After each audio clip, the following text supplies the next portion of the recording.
Chapter 1160.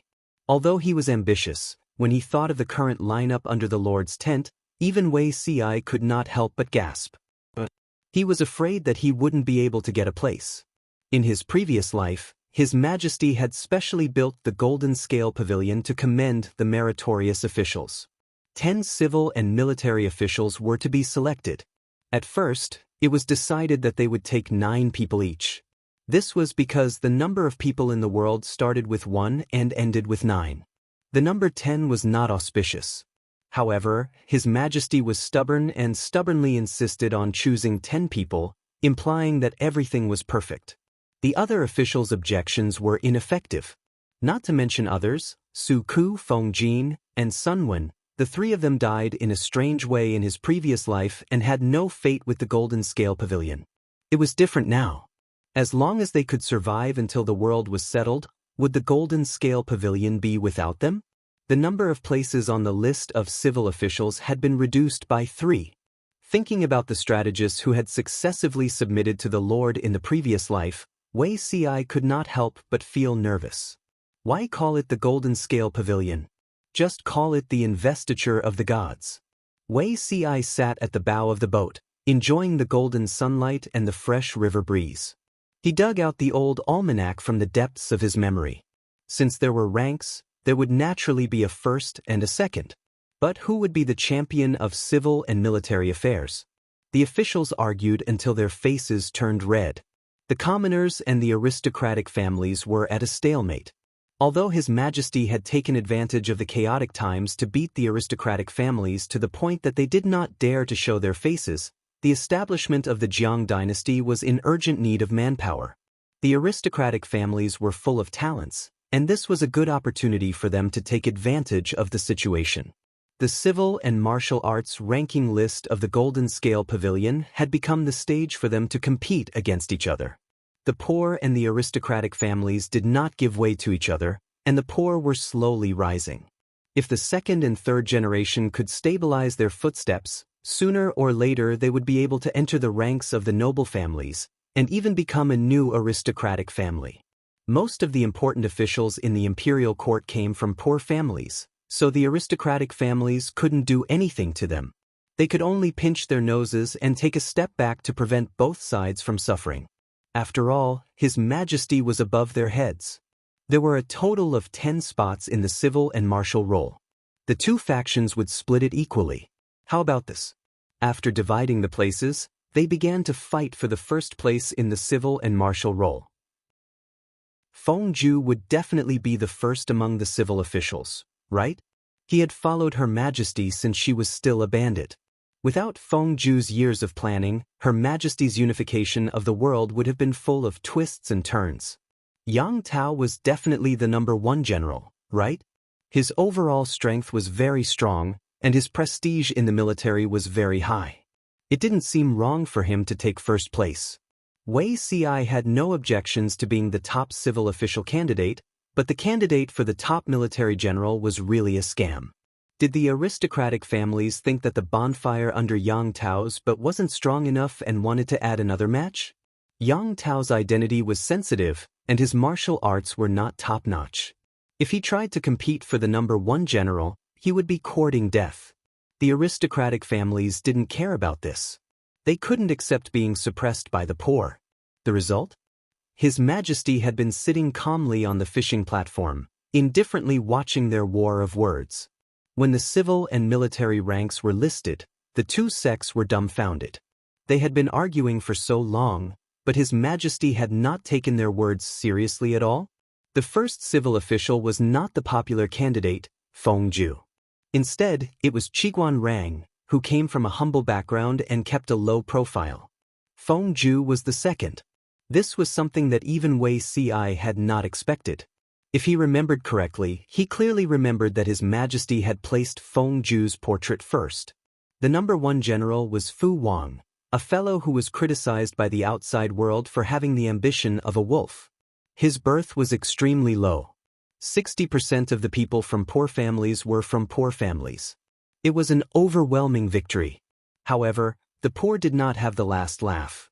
In addition to the civil and military roles, His Majesty had also set up the heavenly works role. Unlike the aristocratic families or poor families that relied on their families to form a group or were about to form a group, the heavenly works role was only for individuals. Regardless of man or woman, poor or young, as long as they could invent things that benefited the people, the national defense, and the country, they would contribute to the nation and benefit the world, they would all be on the roll. The country would come forward to promote their skills and would even give a portion of the profits to the individual. Although it was only a portion, the profits were enough to make all the merchants in the world jealous. The first bastard to be on the heavenly works roll had even taken a spot on the martial roll. He could be said to be a real winner in life. Wei Si's trip to Nanxing this time was not only to persuade Yang Tao to form an alliance, but he also wanted to take that bastard away. This person was none other than the treasure that Wei Si had found in his previous life, Bai Ning.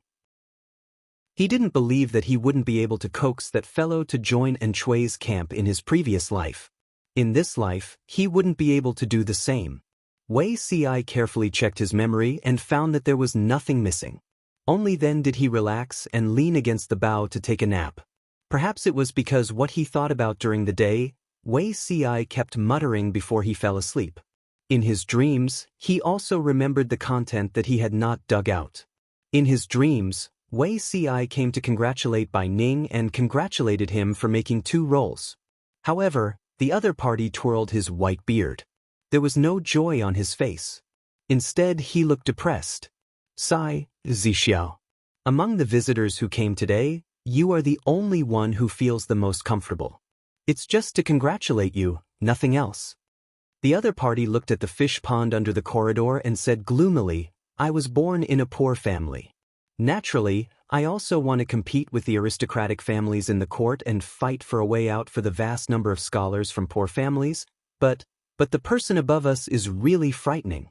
If it wasn't for His Majesty not allowing it, I really want to retire so that I don't have to be a rat in a bellows and be bullied by both sides. As a popular person, he had received olive branches from both factions. However, Bai Ning, who knew the inside story, did not want to get involved. Hence, he was worried. What do you mean? The other party asked mysteriously, how do you think I got on the heavenly craftsman roll? Wei Si said, naturally, it's because I offered the secret recipe for gunpowder and firearms, strengthened the national defense, and contributed to the country. The other party chuckled and shook his head continuously. No. It's just because His Majesty likes me. Maybe it's because of you. Wei Si was about to ask in detail when Bai Ning said earnestly, when the poor and the aristocratic families fight, both sides will suffer. No matter how they fight, can they escape from His Majesty's palm? To put it bluntly, even if His Majesty is a distinguished guest, as long as the royal bloodline is still there and the heavenly craftsman role is still there, both factions are just toys in the palm of the emperor's hand. Zixiao, don't get involved. Wei Si smiled bitterly, I'm just a small figure. How can I get involved in the battle between the gods? He had completely lost hope after the meteorite that fell from the sky a while ago. Well, if you think so, I have nothing to say. Bai Ning seemed to think of something and said, previously, you supported the Wei family. The Wei family used the tiger's skin to flaunt their strength and offended many people intentionally or unintentionally. Now that the situation is tense, the aristocratic families don't dare to go too far. You took the opportunity to lie low, which can be considered a good strategy for self-protection. Once the 3 roles of civil, martial, and heavenly craftsmen are out, the mad dogs that bit you previously stopped.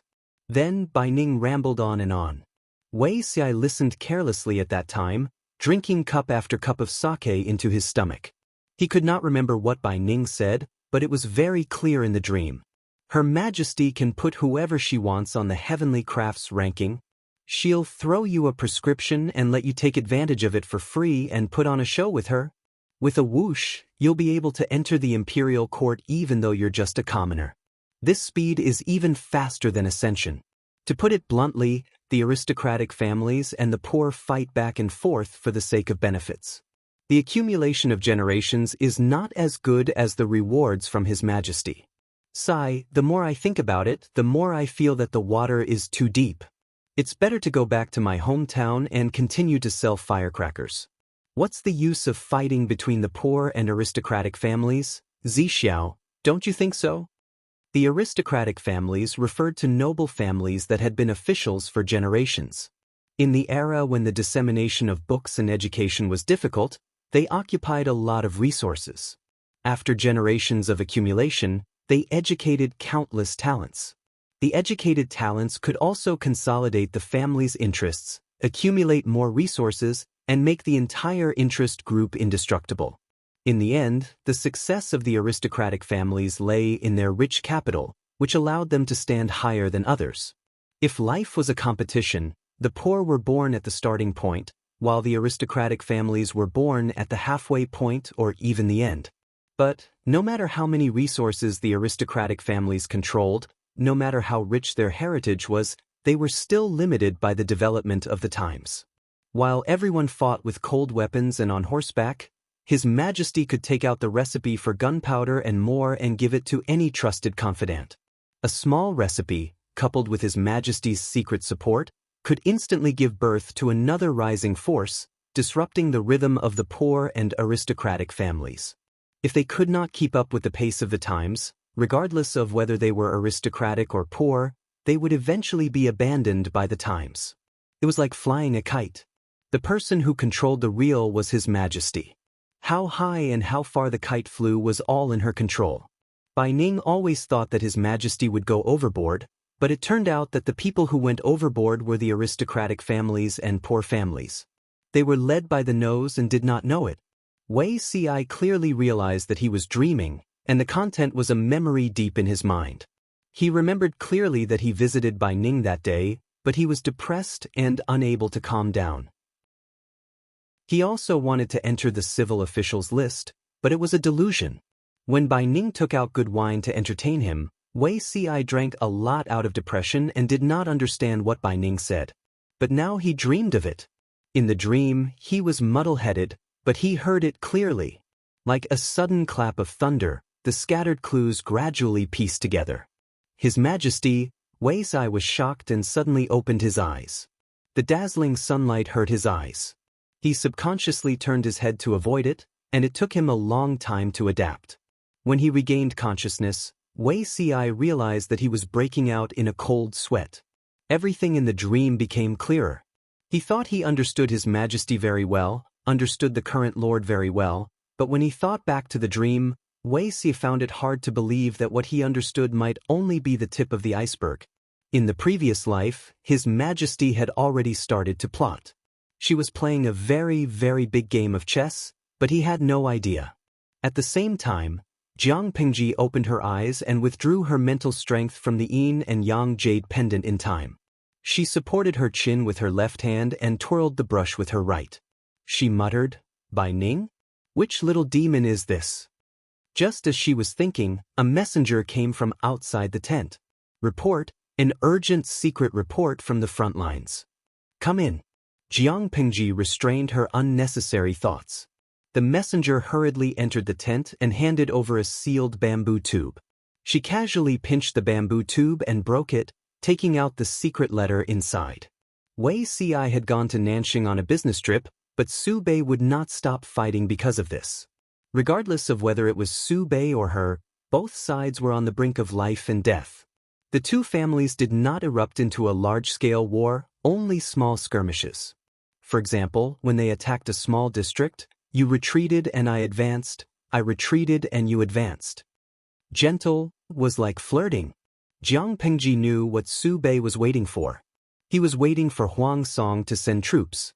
She was also waiting for Wei Ci's news, waiting for Huang Song to enter the fray. If she did not press Huang Song and Su Bei to the ground and rub against them, she would feel sorry for Zixiao's hard work these few days. Sigh, they've become thinner and darker. Staring at Huang Song's secret letter, Jiang Pingji sighed. Chapter 1161. It's my honor to run errands for my lord. It's not hard at all. The messenger was overjoyed. He spoke his mind honestly. This time, it was Jiang Pingji's turn to be confused. What did he mean? Before Jiang Pingji said anything, The audience in the streaming room reacted first. Demon King Yan Lin, ha, this messenger boy is a little cute. Streamer, do a good deed and don't shatter his sweet dreams. Zi Xiao, let this beautiful misunderstanding continue. It's a pity to shatter it. Yao Yun, poor boy. Xianyuan Mingjing, the messenger boy's mental state at this moment should be like this. Why does my lord suddenly care about me? Could it be that she's secretly in love with me because of my good looks? But I still want to build a career and protect my descendants. If my lord takes a fancy to me, won't I marry into her family? What should I do? What should I do? Shouldn't I express that I'm a little tight? Xinjia, wrong. The young boy's mental state at this moment should be like this. Come on, my lord, don't pity this delicate flower. A group of toxic onlookers gathered together and created hilarious jokes all the time. Even if Jiang Pingji was mentally strong, she had to admit that they were talented. Streamer V, Chen Duxiu, do you want me to buy you 2 bottles of Dihua Xiu, plant a few orange trees, and build a few train stations?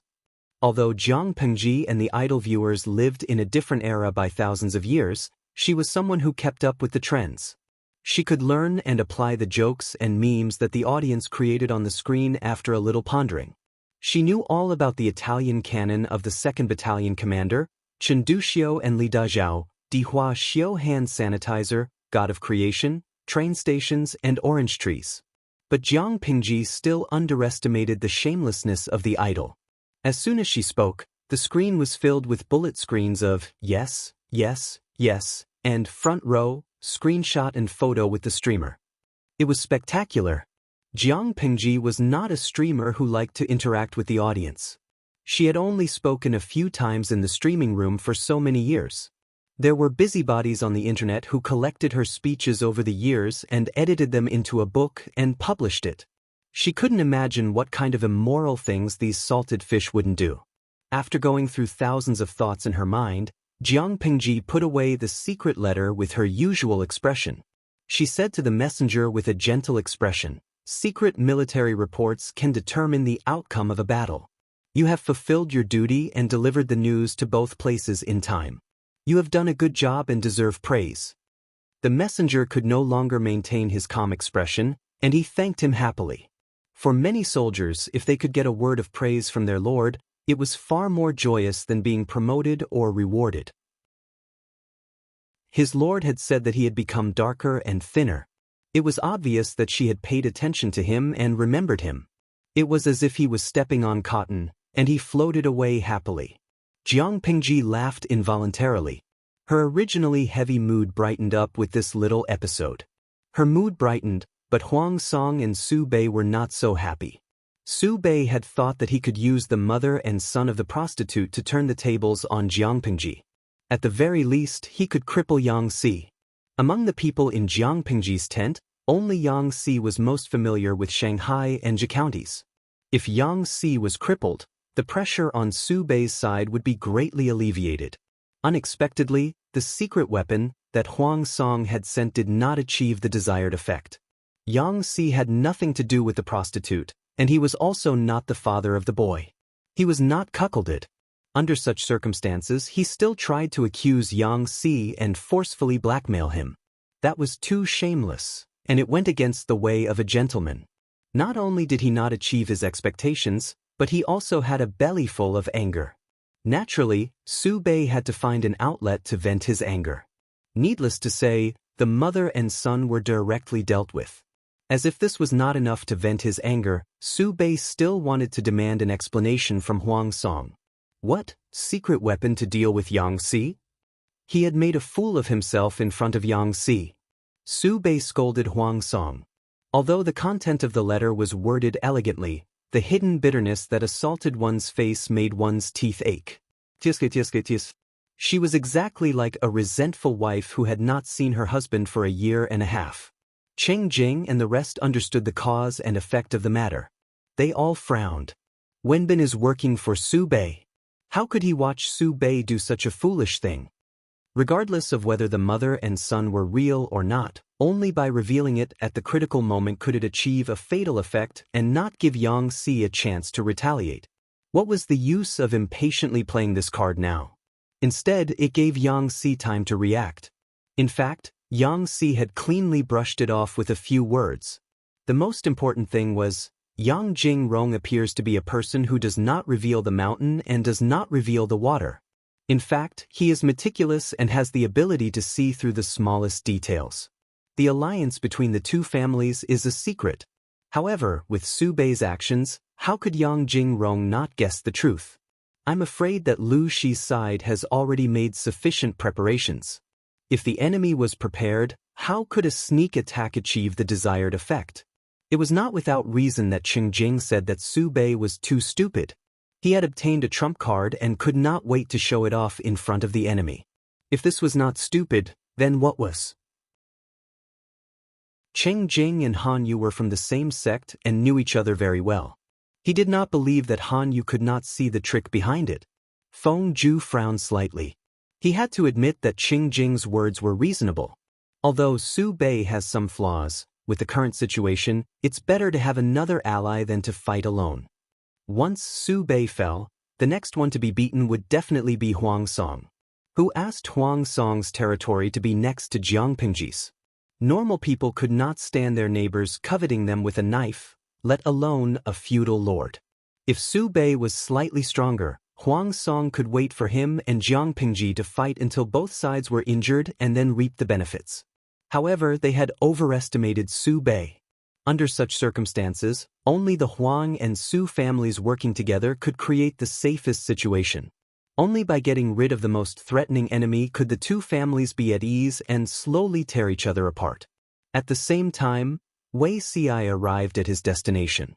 The current Yang Tao was no longer a nobody watching the big shots fight for the world.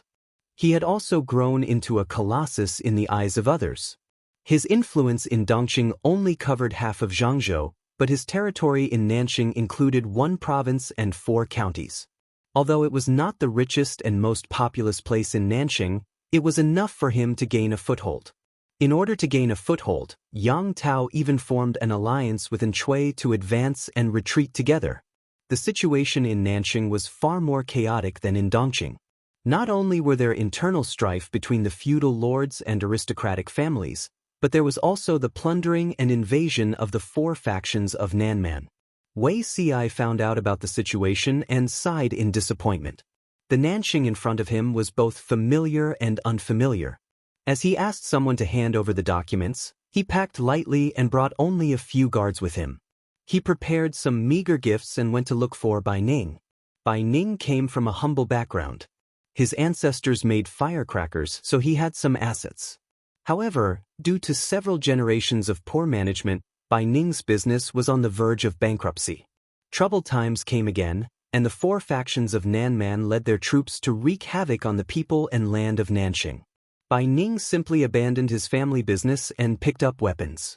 He led the able-bodied men in the village to become volunteers and protect the old and young in the village. Bai Ning's business was not doing well, but he had a reputation as a chivalrous man. Wei Ci did not know if Bai Ning had been recruited by other forces, so he could only try his luck. As soon as he arrived in Pingjun, Wei Ci knew that this trip might be fruitful. Chapter 1162. We've already eaten and drunk. Old man, you should get to work. Bai Ning was shirtless with his trousers rolled up. He grabbed a handful of fodder and stuffed it into the mule's mouth. The mule turned its face away in disgust. The weather was hot, and the air was filled with impatience. Bai Ning was not a patient person. He tried to persuade the mule, but the mule still refused to carry its food. His temper flared up. You beast, could it be that you want to be skinned and your bones pulled out to be roasted as donkey meat? Bai Ning threatened the mule. The mule was still indifferent. He rolled his eyes and snorted coldly. He twisted his body and pointed his butt at Bai Ning.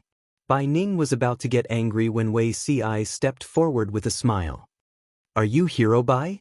Bai Ning heard someone calling him. He temporarily put aside the idea of arguing with the mule and turned to look at the person. It's rare to see such a delicate person in this world. Bai Ning threw away the fodder in his hand, stroked the beard on his face, and cracked a smile. Judging from your accent, you don't sound like a local, and you don't look like someone who was robbed by bandits to seek justice. Bai Ning was 39 years old. He was considered to be in his prime. His exposed chest was strong and firm, and there was a layer of sweat on his surface.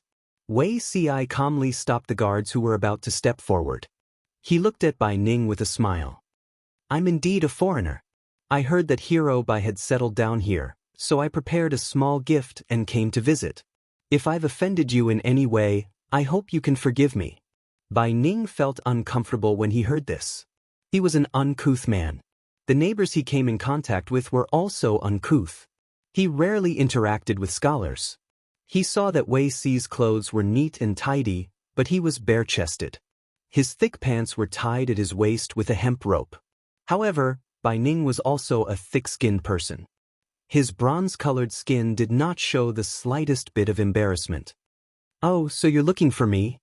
Bai Ning looked at Wei Ci with a faint smile, sizing him up from his feet to his head.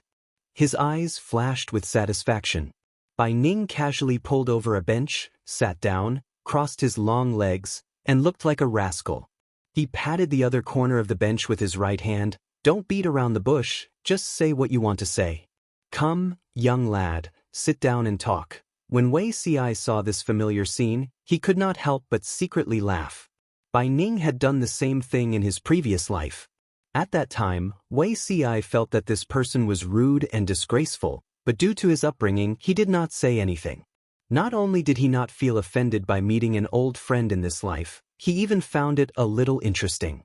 Moreover, Bai Ning was 39 this year. He was much older than Wei Ci and could barely be considered as part of his father's generation. It would be impolite to refuse. It was Bai Ning's turn to feel uncomfortable. Bai Ning's temperament was like this. If you were unreasonable to him, he would be even more unreasonable. If you were to soften, he wouldn't be able to be unreasonable at all. Tell me the truth. What are you doing in a remote and desolate place?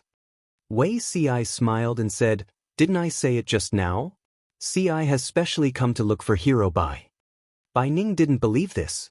Outsiders called him Hero Bai because he led the youths in the countryside to repel the bandits and maintain the peace of the region, earning himself a good reputation. Bai Ning knew that this could only be regarded as a small quarrel. How could it provoke a gentleman like Wei Ci in front of him? Then why are you looking for me? Bai Ning looked at Wei Ci's appearance and then thought of his own. Bai Ning, who had always been casual and sloppy, felt goosebumps all over his body. Wei Ci said, Of course it's to recruit Hero Bai, so that a bright pearl will not be covered in dust. Bai Ning was startled and couldn't help but pick his ear with his little finger. What did you say? A bright pearl will be covered in dust? Has the brain of this fool in front of him been cracked open? I'm just a boorish man. I only have strength but no other skills. Bai Ning rubbed his hands awkwardly and stood up suddenly. He grabbed the reins hanging on the mule and tightened his muscles all over his body. He looked rather frightened. You should find someone else for this matter. Hero Bai, why are you so modest? Wei Ci said, If you have no talent, how can you resist thousands of thugs with just a few hundred youths in the countryside? A few years ago, the southern barbarians wreaked havoc, and Peng County also fell under the tyranny of the barbarians. Only this place is still considered peaceful. Don't tell me that there aren't any heroes here. Heroes say that they have no talent and incompetence, but when it comes to arranging troops and formations, many old generals also sigh at their inferiority. When Wei Ci said this, Bai Ning was like a wild cat that had been provoked and his hair stood on end. There was a hint of fierceness in his eyes. Wei Ci continued, Now that the world is in chaos, don't the heroes want to clear the Jade Universe? Being content in a corner will only cause a bright pearl to be covered in dust. Bai Ning dragged the mule and roared anxiously. It's none of your business. Wei Ci followed closely and didn't force him. The poor mule still wanted to stay where it was, but Bai Ning's strength was too great. He could even lift a big cauldron of 3 or 4 stone at will, let alone this stubborn mule. The mule rubbed a long mark on the ground. In the end, it couldn't bear it anymore and took the initiative to follow Wei Ci. Wei Ci followed Bai Ning all the way to his house. Bai Ning's ancestors sold firecrackers and could barely be considered well off. Unfortunately, the past 2 generations were not good at managing the business. Bai Ning was already very poor and could barely make ends meet. In order to support his family, Bai Ning often went hunting in the mountains and earned more money than selling firecrackers. After Wei Ci recruited Bai Ning in his previous life, he heard him talk about his youth. When Bai Ning was young, he saved a crippled old general who had become a beggar. His martial arts and military tactics were all taught by the general. Bai Ning was not successful in business, but he was very talented in martial arts, far more outstanding than the old general. However, Bai Ning came from a humble background and was worried about his old parents at home, so he never joined the army. This dragged on until he was middle-aged and the world was in chaos. "This is my house, get out." When Bai Ning saw Wei Ci following him, he grabbed the fence of his house and used his sturdy body to block the way. Wei Ci laughed. Yi observed the stars and calculated with his fingers. "I found out that Hero Bai's teacher is the former tiger general of Nanxing, Gu Chun. Is that true?" Bai Ning's expression froze and his large eyes widened. "That's not true. I don't know any Gu Chun or Gu Xia." "Hero Bai, don't be anxious. Nanxing has already been destroyed. Even if the matter of General Gu Chun is known, it won't bring Hero Bai a fatal disaster." Gu Chun. This was what Wei Ci deduced after careful research in his previous life and was later confirmed by Bai Ning. During the last years of Nanxing, the army was conscripted to suppress the 4 factions of Nanman. The Tiger General Gu Chun made many contributions. Gu Chun was loyal to the emperor and had a straightforward and unyielding character. He offended many nobles and aristocratic families. The latter were afraid that Gu Chun would win in the crusade against Nanman, so they decided to strike first and delay the reinforcements and supplies. Gu Chun was ambushed by the 4 factions of Nanman. The battle report said that he died in battle and his corpse was eaten by the war beasts raised by the 4 factions of Nanman. Later, he was convicted by the court of a groundless crime and implicated his family. Chapter 1163. What are you waiting for? Get straight to the point. What do you want? Bai Ning was so anxious that he didn't even speak Yan. Instead, he used Pengjuan's dialect. After he finished speaking, his face revealed an awkward expression. Bai Ning repeated each word in Yan. "Child, if you have something to say, just say it. What do you want?" Wei Ci had a faint smile on his face, as if he didn't see Bai Ning losing his composure. "I'm sincerely inviting Hero Bai to come out of retirement. It's a pity that your talents are buried in the countryside." Bai Ning said again, "Are you bullying me because I'm not well educated? You liar. Go away or I'll beat you up." Wei Ci was surprised. In his previous life, Bai Ning was also very resistant to coming out of retirement, but not as strongly as he was now. "Lying to die?" Wei Ci laughed. "I'm sincerely inviting you without any deceit." Bai Ning's face was fierce. He had an expression that said, "I don't want to listen, I don't want to listen, I just don't want to listen." Wei Ci had no choice but to use his killer move. "How about this? I'll make a bet with you. If I win, Hero Bai, why don't you consider becoming an official?" Bai Ning raised his eyebrows. His raised beard swayed in the air. He said in a rough voice, "What about you if you lose?" Wei Ci said, "I'll be at your disposal." Bai Ning clapped his hands and let go of the fence gate. He rubbed his palms excitedly. "That's good. Then don't go back on your word. There's only one thing. I won't marry a wife, take a concubine, or marry into your family." As soon as Wei Ci said this, Bai Ning's excited expression stiffened, revealing an expression as if he had seen a ghost. Wei Ci smiled and said, "Although I don't have a wife or children, my heart belongs to someone. I'm afraid that Hero Bai's plan will fail." Bai Ning's voice changed. "How do you know?" Wei Ci said. "I just said it. I observed the stars at night and calculated with my fingers. I know the big and small matters of the past 30 years. I'm not lying." In fact, Bai Ning had proposed marriage to Wei Ci in his previous life. Bai Ning had a daughter who was extremely ugly. She was over 23 years old and was still unmarried. She had been a virgin for a long time, but she was still unmarried. If it weren't for Bai Ning's protection in the countryside, the villagers would have been indebted to him. Otherwise, the rumors and slanders would have killed his daughter. In Wei Si's previous life, Bai Ning's recruitment was delayed by 1 or 2 years. At that time, his daughter was not married yet, let alone in this life. What else do you know? I know a little. Wei Si said, the content of the bet is simple. I will randomly calculate 2 things. If they are accurate, I will win. How about that? Bai Ning felt guilty, but Wei Si did not look like a fortune teller who set up a stall on the streets.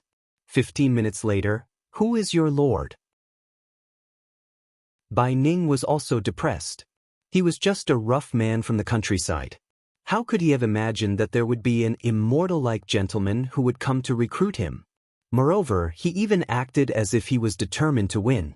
Since when did he become so popular?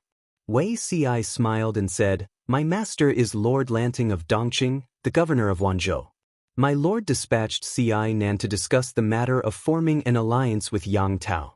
C.I. Bandao heard of righteous hero Bai's heroic act of protecting the village and was filled with admiration. Thus, he searched for you several times and personally came to invite you. Bai Ning was stunned. From Dongqing? Wei Si knew what he was hesitating about. Righteous hero Bai, Pengjun is the site of 3 wars. It won't be peaceful for long.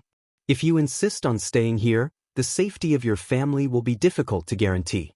As far as Wei Si knew, it was not that Bai Ning had never thought of becoming an official. However, he was already old. Almost 40 years old was considered old in the ranks of military generals. Moreover, he was of low birth. If he joined the army, he could only be a low-ranking soldier. He was almost the most worthless cannon fodder on the battlefield. Even if he had the courage to kill the enemy, the barracks could not even provide weapons and armor. Who could he kill? It was very difficult for a low-ranking soldier to climb up. Every step was made by piling up the enemy's heads. Bai Ning was an old man and had almost no chance of making a name for himself. Instead of that, he might as well stay in Pengjun and lead the village soldiers to fight the bandits. It was not that Bai Ning did not understand. Since the fall of Nanxing, Pengjun had changed more than 20 masters in a few years. There were fewer young adults and it was more difficult to survive. However, Bai Ning did not want to leave his hometown and run to another country. Let me think again. Although the bet did not force Bai Ning to join, Wei Si's calculations were accurate. Bai Ning had to be cautious. In this world that did not believe in science, a quack like Wei Si was quite popular. This was made by your daughter? Wei Si looked at the crossbow placed on the wooden shelf in the room and took it down to play with it. What a clever idea! Bai Ning said proudly, of course it was made by our Xia. It's the best in the surrounding area. Wei Si was not surprised by Bai Ning's performance.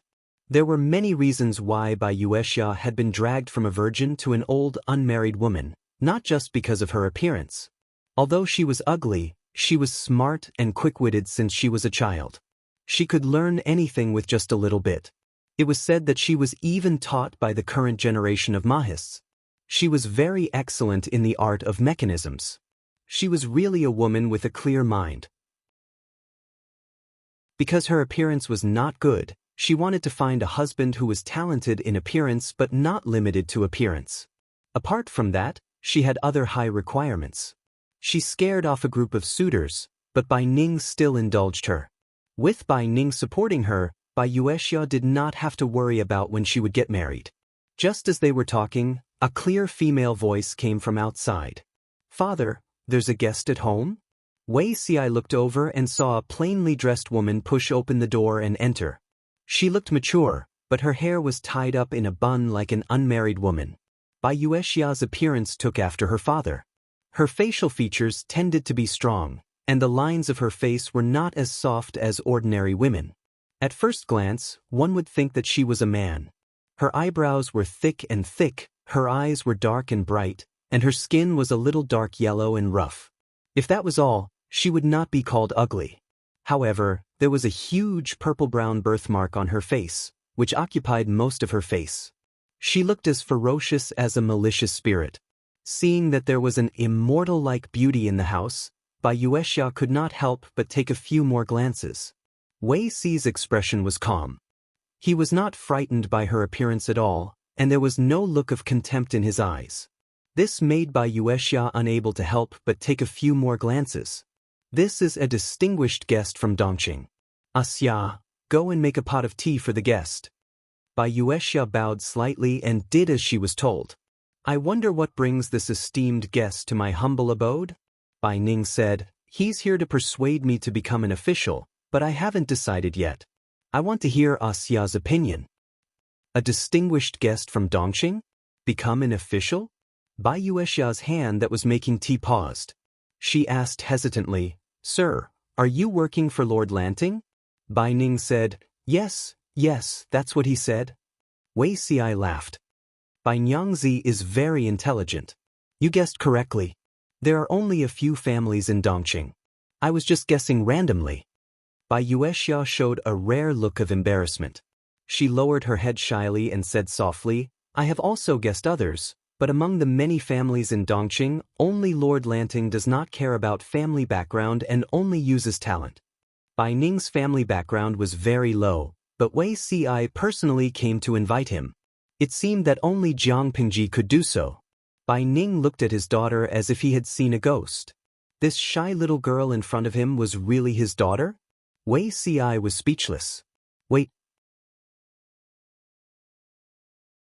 Chapter 1164. In his previous life, he and Bai Yuexia had not interacted much, but he knew that Bai Yuexia had a mysterious love and closeness for His Majesty. The way Bai Yuexia looked at His Majesty always made him unhappy. Now that he thought about it, that gaze contained not only reverence and worship, but also a deeper meaning. Wei Si's expression did not change, but his heart was in turmoil. Bai Ning laughed. Apart from her looks, Xia is good in everything. She's worthy of the best man in the world. After saying that, Bai Ning signaled Wei Si with his eyes. Should he change his mind and marry his daughter? Wei Si smiled awkwardly and said, Hero Bai is right. Lady Bai will definitely find the best husband in the future. If it was in the past, Wei Si would definitely not be worried. Ever since he found out about his lord's background, he was a little confused. The lord's background was mysterious. She must have been very open-minded in her previous life, so she regarded men as normal. Then, Wei Si could not help but let his imagination run wild. It was normal for men to be attracted to men, so was it normal for women to be attracted to men? When he thought of this, he felt the pressure on his shoulders suddenly increase. Opening the door to a new world, Wei Si turned his head and recalled again. He realized that he was surrounded by rivals in love. Among the many rivals in love, Bai Yuexia was the most threatening one. If they were to fight, Wei Si felt that he could not defeat her. In her previous life, Bai Yuexia was a very low-key woman. However, no matter how low-key she was, it couldn't conceal the fact that she stood in the imperial court as a woman. She was the Minister of Works. A few years later, she paid her respects to the Prime Minister at the Golden Unicorn platform. Before she retired, she even sent her portrait to the Heavenly Craftsman ranking of the Golden Scale Pavilion. Just from the Golden Scale Pavilion's 3 lists of civil, martial, and heavenly works, Wei Si, who did not even have a ranking in his previous life, was under immense pressure. After that, His Majesty proposed the policy of 1 family, 2 households, and Bai Yuexia was the first one in the court to stand up and support it. In comparison, Wei Si was apprehensive of the power in the imperial court and reacted a beat slower, unlike Bai Yuexia who staked everything on one throw. What was 1 door, 2 households? To put it bluntly, a family was allowed to have 2 heads of household. Children born to a woman could inherit both the family property of their mother and the family property of their father. The children's surname and household registration could be decided through consultation. Many officials thought that this policy was specially established to ensure that the Empress would continue to exist for a long time. At the beginning of the proposal, almost no one objected. If they were to oppose the 1 family, 2 households policy, wouldn't they be supporting the Empress in a disguised form? Just like ordinary women and children who married their husbands, wouldn't they? This was not nonsense. Whoever objected would have their brains filled with seawater. However, this was only the opinion of a mediocre person. Wei Ci was very clear that the one family with two households was actually to support the female household system. After the establishment of the Jiang dynasty, the world was at peace, and there were fewer and fewer women who set up their own households. In some places, there was even a culture of despising women. It wasn't that the women didn't want to establish a female household, it was just that there were too few good men who were willing to marry into the family, and the pressure of establishing a female household was too great. Many women could only choose to compromise. Even if they got married and earned more money, their income could only be regarded as supporting the family and not supporting the family. In order to solve this problem, His Majesty proposed to have two heads of household and set up a series of new marriage laws. From the start of the new law, Jiang Chao had a clear concept of joint property after marriage. Of course, concubines and children born of concubines were not considered joint property. Their daily expenses and future marriage residences were only managed by the man. This made the majority of legal wives applaud and feel even more grateful to His Majesty. One had to know that before this system was introduced, many legal wives not only had to help their husbands take care of the family property, but they also had to manage the daily expenses and various trivial matters of the concubines and children born of concubines. When faced with a husband who favored his concubines to the detriment of his wife, the legal wives couldn't even defend the interests of themselves and their children. Although the one family with two households was to protect the continuation of the empress, they were also beneficiaries of the new law. At first, Jiang Chaomen didn't care about this new law. Anyway, they didn't covet their wives' money. Even if there were people who coveted their wives' dowry, who would have the face to say it? There was nothing wrong with the imperial court promulgating laws to protect the empress, the royal family, and the legitimate children of the legal wife. However, not long after, many men started to complain. They couldn't stand this kind of grievance. There was a story that left a deep impression on Wei Ci. An official paid a high monthly salary to hire the legal wife to take care of the children born of concubines and a house full of concubines. That's right, the husband paid the legal wife to help take care of the concubines and children born of concubines. The laws of the Jiang Chao dynasty stipulated that concubines couldn't touch the authority of a housekeeper. It was fine among the people. If it was discovered that a concubine had taken over the authority of the legal wife, it would at most cause a bad reputation. If an imperial court official was found to have a concubine touch the authority of a housekeeper, he would be demoted or even dismissed. Cultivating one's moral character, managing one's family, governing the country, and bringing peace to the world. If even the house was in a mess, how could one be an official if one didn't understand the orthodoxy? If the legal wife didn't care about the concubines and children born of concubines, then the husband could only take care of them himself. During the day, he would go out to earn money and work. At night, he would come back to settle accounts and take care of the concubines' rouge, cosmetics, and cloth materials. The men couldn't take it anymore. Many court officials took advantage of this to make things difficult for them. Since ancient times, men took care of external affairs while women took care of internal affairs. Concubines and children born of concubines were also the responsibility of the legal wife. In the end, they were ruthlessly beaten down by the empress and the aristocratic families, and soon there was no more movement. The Jiang Chao dynasty was newly established. Those who took in a bunch of concubines were mostly the new nobility or poor families who had gained power. Once they gained power, they became arrogant. There were many poor families who drove out their first wives or neglected their wives, and took in beautiful concubines. The aristocratic families had a long history. They had always claimed to be supporters of orthodoxy, and there were also strict rules for taking in concubines. For them, the loss of the new policy was not big. On the contrary, the poor families and the new nobility were angry. The aristocratic families took this opportunity to stand on the empress's side to suppress the poor families. As the leader of the female officials, Bai Yuexia was the direction and role model for all the women to work hard. She carried out the new policy and played a good role in leading the way. She had a son and a daughter. The son followed his husband, and the daughter followed her. Bai Yuexia's son was not capable, but her daughter was different. She became the crown princess Jiang Yan's most trusted confidant. From a rational point of view, Wei Xi admired Bai Yuexia very much. When the world despised women, she reached such a high position that it was difficult for others to catch up to her. From an emotional point of view, Wei Xi really couldn't force himself to like Bai Yuexia. It was good enough that he didn't treat her as a love rival. But if he could go back in time, he would still come to recruit Bai Ning. After all, the Lord's interests were the most important. Love was just a small matter. From what you said, Lady Bai admires my lord very much. Wei Xi smiled warmly, like a quietly blooming spring flower, bright and warm. Bai Yuexia spoke quickly. The world treats women so unfairly, but the Duke of Lanting still walked to a point where no one can catch up to him. Isn't he a role model for all the women in the world?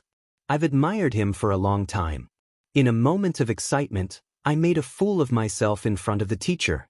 I'm indebted to the Duke of Lanting for not abandoning me. If father can become an official and work for him, pacifying the world and clearing the Jade world, it will be a blessing for us father and daughter. Wei Xi was speechless. I only want to recruit your father. I didn't include you. Chapter 1165. It would be a lie to say that he wasn't upset. Wei Xi recalled many things from the past, such as the details of how he recruited Bai Ning in his previous life. In his previous life, he had tried to recruit Bai Ning on behalf of his lord, and Cui. At that time, he was poor and had only a few generals under him. And Cui did not have the right to look down on talent, so he recruited whoever he could. Although Bai Ning was old, he was still vigorous and could be considered a fierce general. An old steed in the stable had great ambitions. An old general who was almost 40 years old could not be underestimated. It wasn't difficult to recruit Bai Ning, but he had run into a snag with Bai Yuexia. She had even ridiculed his master, Cui, in a neither soft nor hard way. However, Cui was slightly cold and powerless at the time. Bai Yuexia's harsh words were the truth, so he couldn't act up in front of Bai Ning. Recalling his past life and comparing it to this life, Wei Xi almost vomited blood. In his past life, he had to persuade Bai Ning to become an official after much persuasion. Bai Yuexia ridiculed him, but he still had to maintain a polite smile. In this life, Bai Yuexia used her lord's name. Without a second word, she packed her father and herself into officialdom. It was obviously going so smoothly. Why was Wei Xi so unwilling? How infuriating! Since they had decided to become officials, Bai Ning and his daughter had to pack up their belongings and leave with Wei Xi. Wei Xi could use this time to persuade Yang Tao to form an alliance and send troops. Bai Ning was still in a daze even after Wei Xi left. Xia, do you really want to go to Dongqing? That place is far away from home. Father might not be able to protect you. Bai Ning drank the bitter sake and mumbled, I wanted to find a good family for you, but if you leave Pengjun, I'm afraid it won't be easy. Bai Yuexia was swiftly packing up her belongings. After the war, you can come back whenever you want. Bai Yuexia said, as for your daughter's marriage, you don't have to worry about it. They were just a bunch of boorish men who could only be seen by their appearance. To put it bluntly, they were nothing more than trash. I don't care for those with embroidered pillows. If I were to marry, it must be a man of great stature like the Duke of Lanting. I don't want to make do with just anyone. Bai Ning became even more worried, his thick black brows knitted into a knot. Xia, the Duke of Lanting is a woman. That's why I'm looking for a man as capable as him. I'm not marrying the Duke of Lanting. Bai Yuexia looked at her father. What kind of tricks did he have in his mind? She's the role model of our generation of women. If we could live happily like her, how carefree would that be? Bai Yuexia really admired Jiang Pingji and became her die-hard fan in no time. She was a woman who was despised and criticized because of her appearance. How much had Bai Yuexia suffered and how many tears had she shed because of this face? It would have been fine if she was stupid, but she was slow in perceiving the malice of others. Naturally, she would not be hurt by it. However, she was extremely intelligent and couldn't turn a blind eye to it. Why couldn't her intelligence and talent win the recognition and love of others? This question perplexed her for many years. Only later did she realize that it was because she was ugly. For a woman, being ugly was an original sin. She could forget about getting anyone's attention in this lifetime. According to the rites of Zhou, a woman has 4 virtues. Virtue is speech and appearance. She thought that except for her lack of appearance, she had the other 3 virtues. Unfortunately, she still couldn't compare to those illiterate, vulgar, and even unfilial shrews in the countryside. Because they were good-looking and could give birth, they were considered perfect as a woman. How unfair was that? Although Bai Yuexia didn't show it, she had suppressed her feelings for many years. She had tried every possible way to reject the marriage that Bai Ning had proposed for her. Those men were just ordinary people. As soon as they saw her face, their eyes honestly reflected what they were thinking in their hearts. Disgust and contempt. Bai Yuexia was proud and arrogant. How could she tolerate herself groveling to someone who was inferior to her in every aspect? Once she groveled, her pride and dignity would be broken. It wasn't until after the Huangshui meeting that Jiang Pingji's identity as a woman was revealed. Everyone in the world knew that Lu Shi was a woman and not a man. The moment she heard the news, Bai Yuexia was like a lone traveler in the dark who finally saw a bright light. It was dazzling and dazzling, hanging high in the sky. That kind of joy and excitement couldn't be understood by others. That was her son. At that moment, she really wanted to turn into Kuafu and chase after it until she died. Bai Ning didn't know what his daughter was thinking. He felt very ashamed. His old parents and wife had already turned to dust. Other than his daughter, he was all alone in the world. It was his fault that he wasn't able to let his daughter live a good life. Bai Ning watched his daughter pack up the pieces of wood on the shelves and asked, "Are we taking these away too?" "Of course. They might be useful in the future." Bai Yuexia nimbly packed them into the boxes. The wooden materials on the shelves in the house were all gadgets that she had made. There were 6 big boxes in total. "I heard that Zixiao wants to persuade Yang Tao to mobilize his troops. What do you think is the possibility of this happening?" Bai Ning couldn't help, so he tried to find a topic to chat about. 50-50, I think? Bai Yuexia said uncertainly. Yang Tao and Su Bei have a feud of half a province. Zhangzhou was seized. How could Yang Tao tolerate this? However, I see that Wei Zixiao is very confident. I'm afraid he has other bargaining chips that will allow him to easily persuade the other party. Bai Ning had also heard about the situation in Dongqing, but he didn't know as much as his daughter, who was chasing after her idol. He said, "When I have a firm foothold in Lord Lanting's camp, I will definitely find you a husband who is both talented and charming." Bai Yuexia's expression didn't change. She knew that her father was worried that if something happened to him, she would be lonely and have no one to rely on. Therefore, he wanted to create a small family for her so that she would have a foothold. However, she was already indifferent to marriage. As for a husband, she would leave it to fate. Bai Ning and his daughter waited for 2 days. That afternoon, a group of soldiers with extraordinary auras stood outside the house. After asking around, they found out that Wei Ci had already convinced Yang Tao to form an alliance.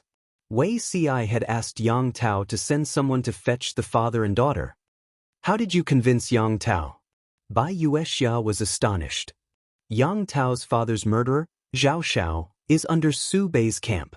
Wei Ci smiled and said, "Yang Tao lost half of Zhangzhou to Su Bei. He can't tolerate this.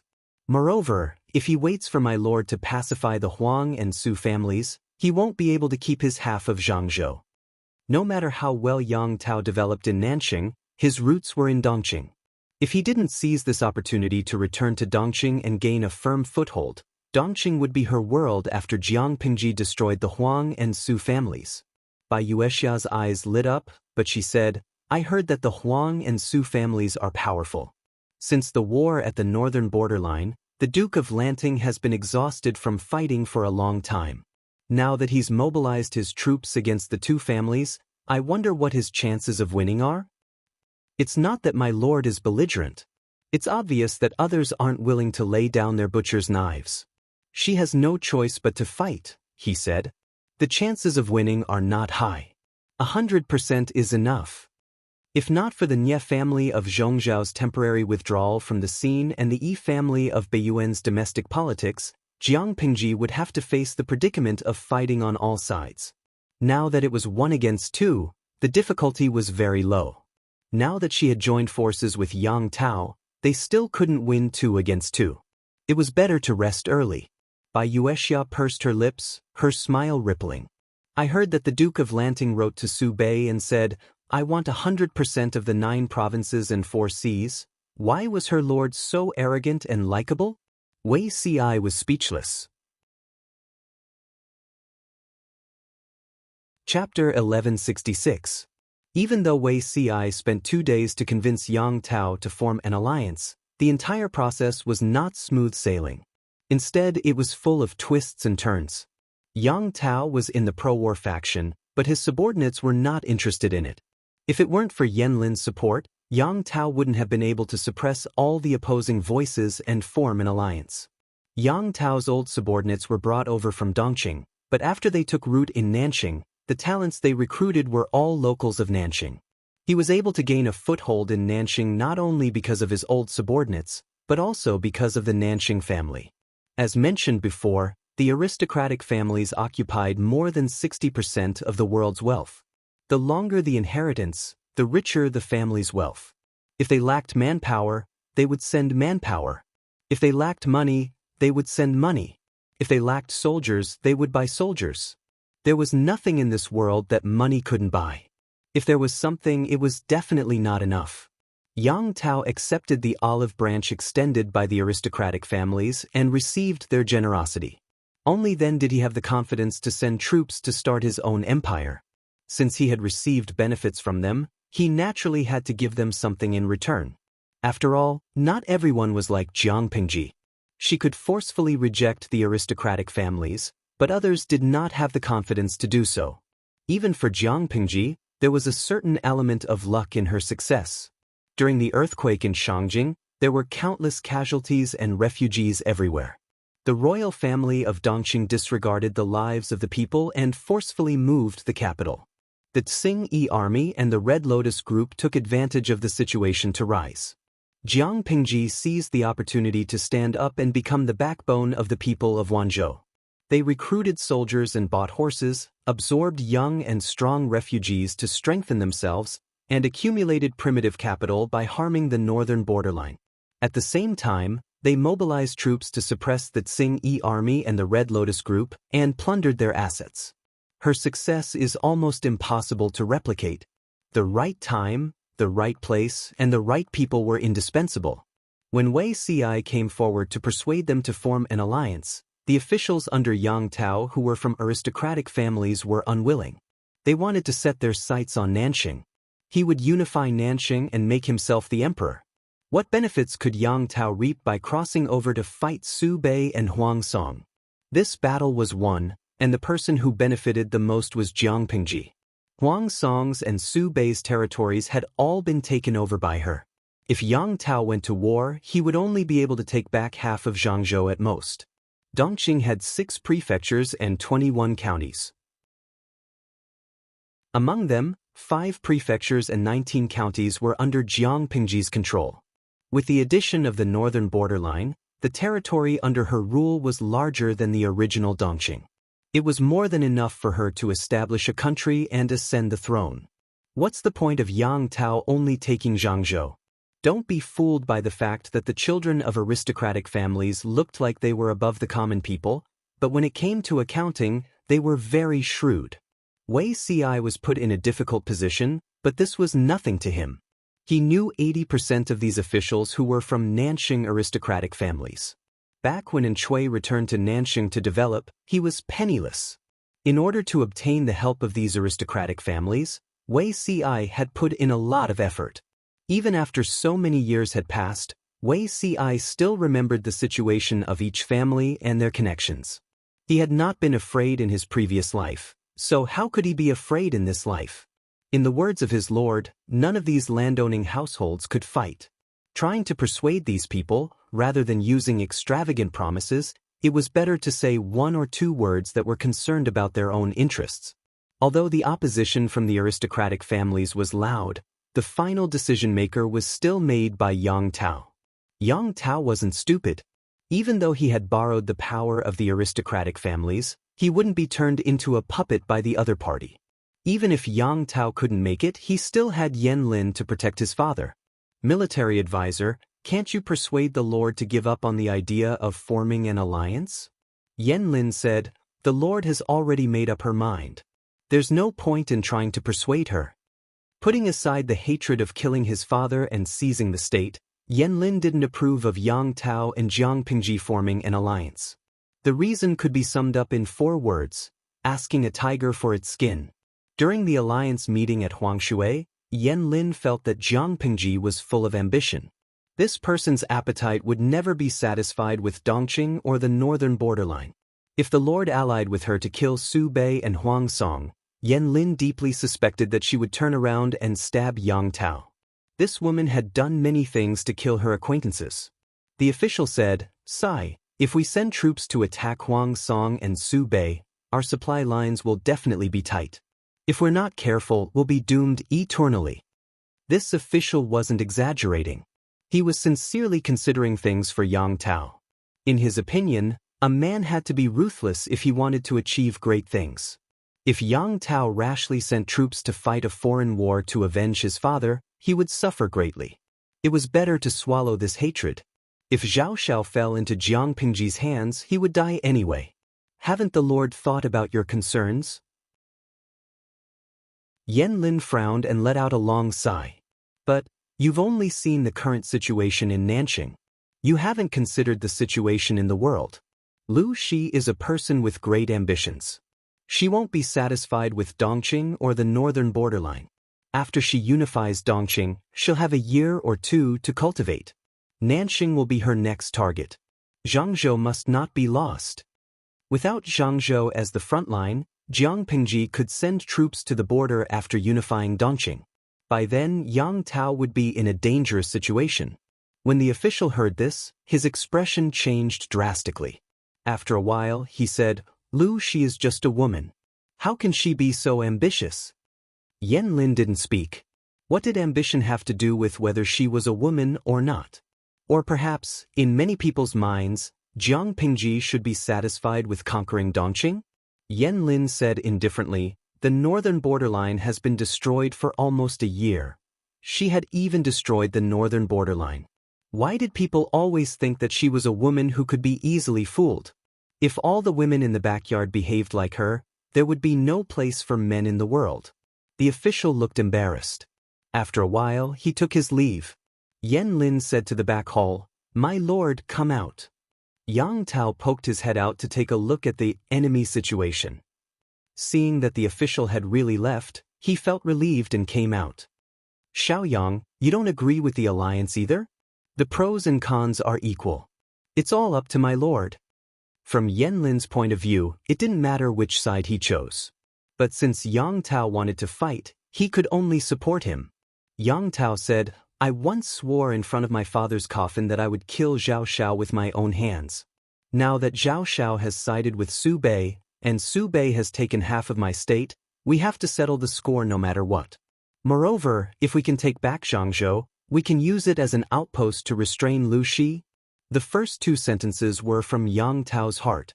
The last sentence was plagiarizing Wang Lin's idea. Wang Lin didn't expose him. Instead, he smiled faintly and said, That's what I was thinking. Wei Ci was very efficient, but sending troops to war was different from other things. It required a certain amount of preparation time. Yang Tao's troops had yet to set off, but Jiang Pingji's side couldn't help but take the lead and break the stalemate. In the beginning, they were just probing each other. Every time they fought, there were only about 100 casualties. It was a small skirmish. It was the same principle as scratching an itch through one's boots. They couldn't really scratch the itch. Instead, the more they scratched, the more itchy it became. Su Bei could still keep his composure, but Jiang Pingji felt some pressure. If the supply line was too long, it would inevitably increase the logistical pressure. The cost of fighting a war would be even higher than that of the northern borderline. Huang Song and Su Bei secretly formed an alliance and secretly sent troops to war. As the saying goes, hit the snake where it hurts. If the supply line was tight, they would attack it first. Chapter 1167. The grain transportation line was a top secret, but there was no such thing as an impenetrable wall in the world. It was impossible to guard against the scouts and spies alone. Jiang Pingji was handling military affairs and inspecting the training of the troops. The messenger had something to report. What happened? She asked. The 50,000 don of grain transported from Xing City in Hu County was attacked. The messenger said with a heavy expression. Jiang Pingji crushed the pen in her hand. She didn't show any agitation, but her eyes turned cold. What do you mean? The grain transported from Xing City in Hu County was attacked? Jiang Pingji asked. Who attacked? The messenger didn't answer, but she had an idea. Su Bei's troops were almost all under her nose. The person who could attack the grain line without anyone noticing must be Huang Song. The messenger said, although the attacker didn't show his flag from the weapons we found, it should be Huang Song. The weapons were engraved with the surname Yuan and a simple family emblem. The Yuan family was Huang Song's family. Jiang Pingji gritted her teeth in anger. It was too inconvenient to transmit information in ancient times. When she received the news that the grain team was attacked, Huang Song had gone home early. Do the military advisors know about this? Have you sent anyone to intercept them? Jiang Pingji knew that the 50,000 don of grain could not be kept, but those who came to steal the grain could not think about leaving. They had to stay alive. What are their arrangements? Jiang Pingji was overseeing the main army. These days, she had been handling military affairs and calming people down. Yang Si and the others were at the front lines. Naturally, their reaction speed was much faster than hers. If they sent troops to intercept them in time, they might even be able to beat those thieves to the ground and send them to the King of Hell. The messenger said, military advisor Qiguan learned about this and has already sent troops to intercept them. Jiang Pingji trusted Qiguan Rang's ability. Since he had taken action, he would not let Huang Song leave unscathed. Even so, Jiang Pingji was so angry that her liver hurt. She had spent a lot of money to build the heavy cavalry battalion. Even if she recovered by plundering the nobles of the northern borderline, she still felt that she was poor. In troubled times, no matter how precious jewels and gold were, they were not as precious as grain. Although Hu County was a major grain-producing county with a large area of arable land, it was not easy for farmers to farm. Grain was planted, not conjured. Every grain was precious. She couldn't help but clench her fists at the thought of Huang Song stealing or burning 50,000 don of grain. The audience in the streaming room had been following Jiang Pingji for some years. Occasionally, they could guess her mood from her expression and gaze. Needless to say, given the situation before him, she was definitely angry. Hua Hua loves pighead. Host, don't be angry. Our 850,000 salted fish army supports you. 50,000 don of grain is nothing. Each of us will give you some as a tip. When the time comes, you can exchange it for 1,000,000 don of grain. Eat one bowl and throw it away, cook one pot and throw it away. Let those poor bastards see the might of a nouveau riche. He wanted to let them know one thing. With money, you can really do whatever you want. I'm not angry anymore. Jia Yu, well, let me ask a stupid question. Is 50,000 don of grain a lot? Jiang Pingji rarely got angry. Many of the audience had been following her novel for so many years, but until now, they had never seen any expression other than a calm or smiling expression on her face. Lao Cg Lianmeng, 50,000 don is a lot. If you guys have been following her updates since a long time ago, you should know that the host once did a show in Hejian County where she limited the purchase of grain to suppress the price of grain. At that time, the host didn't have much grain on her hands. She had to make a tight calculation and barely suppressed the price of ordinary grain in Hejian County. Think about it, how much is 50,000 don? If it falls into Huang Song's hands, he won't leave it for the host even if he burns it. Gui Kai Guo Fengxiu. According to my observations over the years, 1 don in this world is about 50 kilograms. Let me calculate for you guys. If an adult eats 1 caddy a day, then 10,000 people will eat 10,000 caddies, which is equivalent to 5,000 kilograms, which is 100 don. With the intuitive numbers, the audience could not help but gasp. Cultivation, that's not right. The cooks who transport the grain also need to eat. Their grain is also paid from the total amount of grain transported. Xianxia, but I remember that Xing City in Hu County is only 7 or 8 days' journey on foot from the front line. No matter how much the cooks can eat, how much can they eat? When the 50,000 don of grain is transported to the front line, there will definitely be a large portion left. Now that Huang Song has intercepted it, it would be strange if the host doesn't feel distressed. The audience was already used to the plot of television dramas. They thought that millions of don of grain could be easily taken out to fight a war. Little did they know that 50,000 don of grain could already support a small-scale war. It was true that Jiang Pingji did not lack grain, but it did not mean that she would not feel distressed if the enemy intercepted or burned her grain. The audience was silent for a moment. Zhongfei yesterday's stars. I remember that when the Dongqing earthquake occurred in Shangjing, the streamers seemed to have exchanged a lot of grain from the streaming system. 50,000 don of grain is indeed a lot, but there are more people in our streaming room. A conservative estimate is that if each person donates 1 caddy of grain, it should be enough. Because Jiang Pingji was too unconventional, she had only once asked for a reward during the time when she had been streaming for many years. If not for someone reminding her, the audience would have almost forgotten that she had a golden finger of the system. What was there to be afraid of when there was a lack of grain?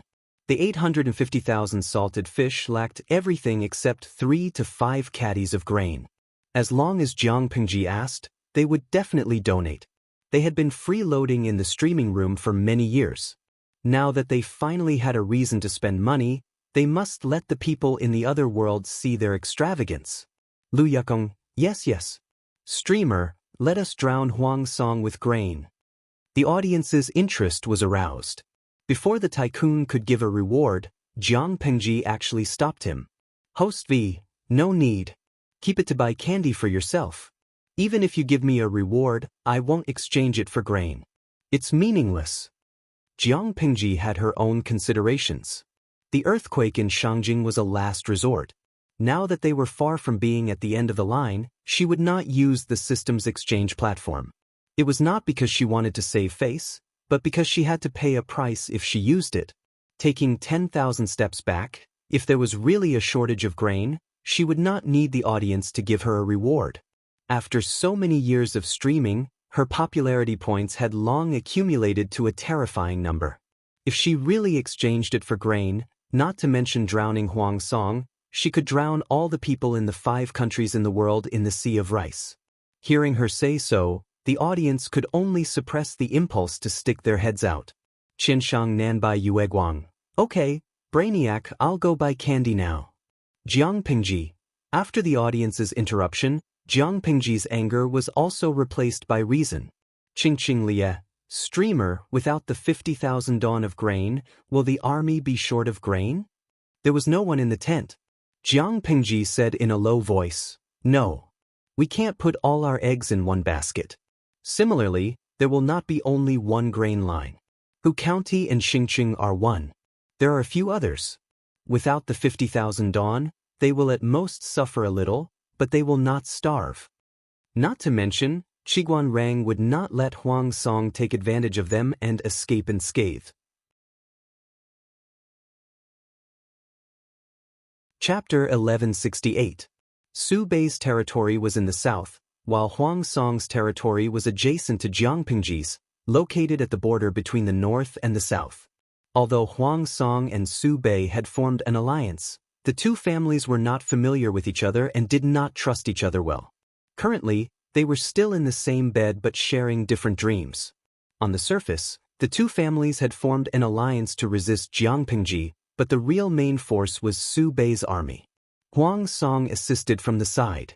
It was not that Huang Song did not want to send troops to confront Jiang Pingji head-on. The key was that the main battlefield was near Hu and Hu counties. If Huang Song sent a large number of troops to participate in the battle, he would definitely have to obtain the approval of the host, Su Bei. This action was akin to Su Bei removing his snail's shell and revealing his defenseless, tender flesh to Huang Song. Huang Song dared to think of it, but Su Bei dared not do it. This was one of the reasons, but there was another main reason. Huang Song had yet to recover from the previous battle. If he went all out now, who could guarantee that Su Bei would not betray him midway? Although the two families were allies, they were still on guard against each other. Neither was willing to trust the other completely. Of course, these reasons that would damage the relationship between allies could not be put out in the open. It was enough for both sides to be aware of it. Huang Song did not send his main force, but he deployed 30,000 elite troops to assist Su Bei. This was the actual number of troops participating in the battle. If the tens of thousands of laborers in the grain transportation team and the water injection army were included, it would not be this number. After rounding up the numbers and boasting, Huang Song raised the flag of 100,000 troops. His 100,000 troops, plus Su Bei's 300,000 troops, amounted to a total of 400,000 troops. The only question was whether Lu Shi was afraid. Jiang Pengji was speechless. Wang Zuazikai Sun Lingjun, smiley face, angle, suddenly thought of Boss Chow's 800,000 troops, the benchmark of the water injection army. Han Zhalai Di Lu Xuanda, haha, the person above, you are not giving old Chow face. Be careful that the little fairy old Chow will argue with you. Naturally, Jiang Pengji was not afraid. 400,000 troops was indeed a frightening number, but she was not easily intimidated. Perhaps because Jiang Pengji's reaction was too calm, Huang Song felt that he could not bring himself to lose face, so he decided to go big. According to the scouts' information, a batch of 50,000 dawn of grain would be sent from Xingqing in Hu County to the Sichuan Plains. If they could intercept this batch of food, it would undoubtedly be the greatest boost to their morale, and at the same time, it would also deal a blow to the enemy's morale. The old General Yuan Xen volunteered to go out to battle, rubbing his palms in anticipation of making a contribution. Nie Sun frowned and objected. It's a good thing that the old general is willing to risk his life for the Lord, but we don't have a good understanding of the terrain in Hu County. My lord, why don't we let a general who is familiar with Hu Commandery lead the troops to intercept the grain? If I remember correctly, my lord's camp? Without waiting for Nie Sun to finish speaking, Yuan Sun said, the Lord's great cause is the most important. Military advisor Nie should know the severity of the situation. Don't involve your personal grudges in this. Everyone in the tent knew that the relationship between Yuan Xin and Nie Sun was so bad that they were like fire and water. Yuan Xen volunteered to fight, but Nie Sun brushed him off, saying in front of everyone that Yuan Xen was not suitable and recommending a newcomer with no experience. From Yuan Xian's point of view, Nie Sun was trying to challenge him openly. On one hand, he was recommending new generals to build connections in the army, and on the other hand, he was smearing his name in front of his lord. This person's intentions were truly sinister. Although Yuan Xen was a military man who practiced martial arts, his words were harsh and sharp. The moment he opened his mouth, he threw the label of forming a clique for personal gain at Nie Sun. To be honest, this ability to smear one's eyes was not considered too bad in the harem. At least he could survive for more than 10 episodes. Nie Sun's expression darkened. His peripheral vision swept across the people in the tent, and he had to hold back his rebuttal. The war was imminent, and it was not a good thing for civil and military officials to fight. The old general's words are harsh. I'm just taking precautions. The old general is not familiar with the environment in Ji County. If we fail to intercept the grain and are surrounded and fall into the enemy's trap due to carelessness, how will we escape? Nie Sun suppressed his anger and explained patiently, but he did not know that he was setting up a terrible flag for himself. If I have any selfish intentions, how can the Lord not see through it with your sharp eyes? Yuan Xen laughed coldly. He did not believe a single word that Nie Sun said.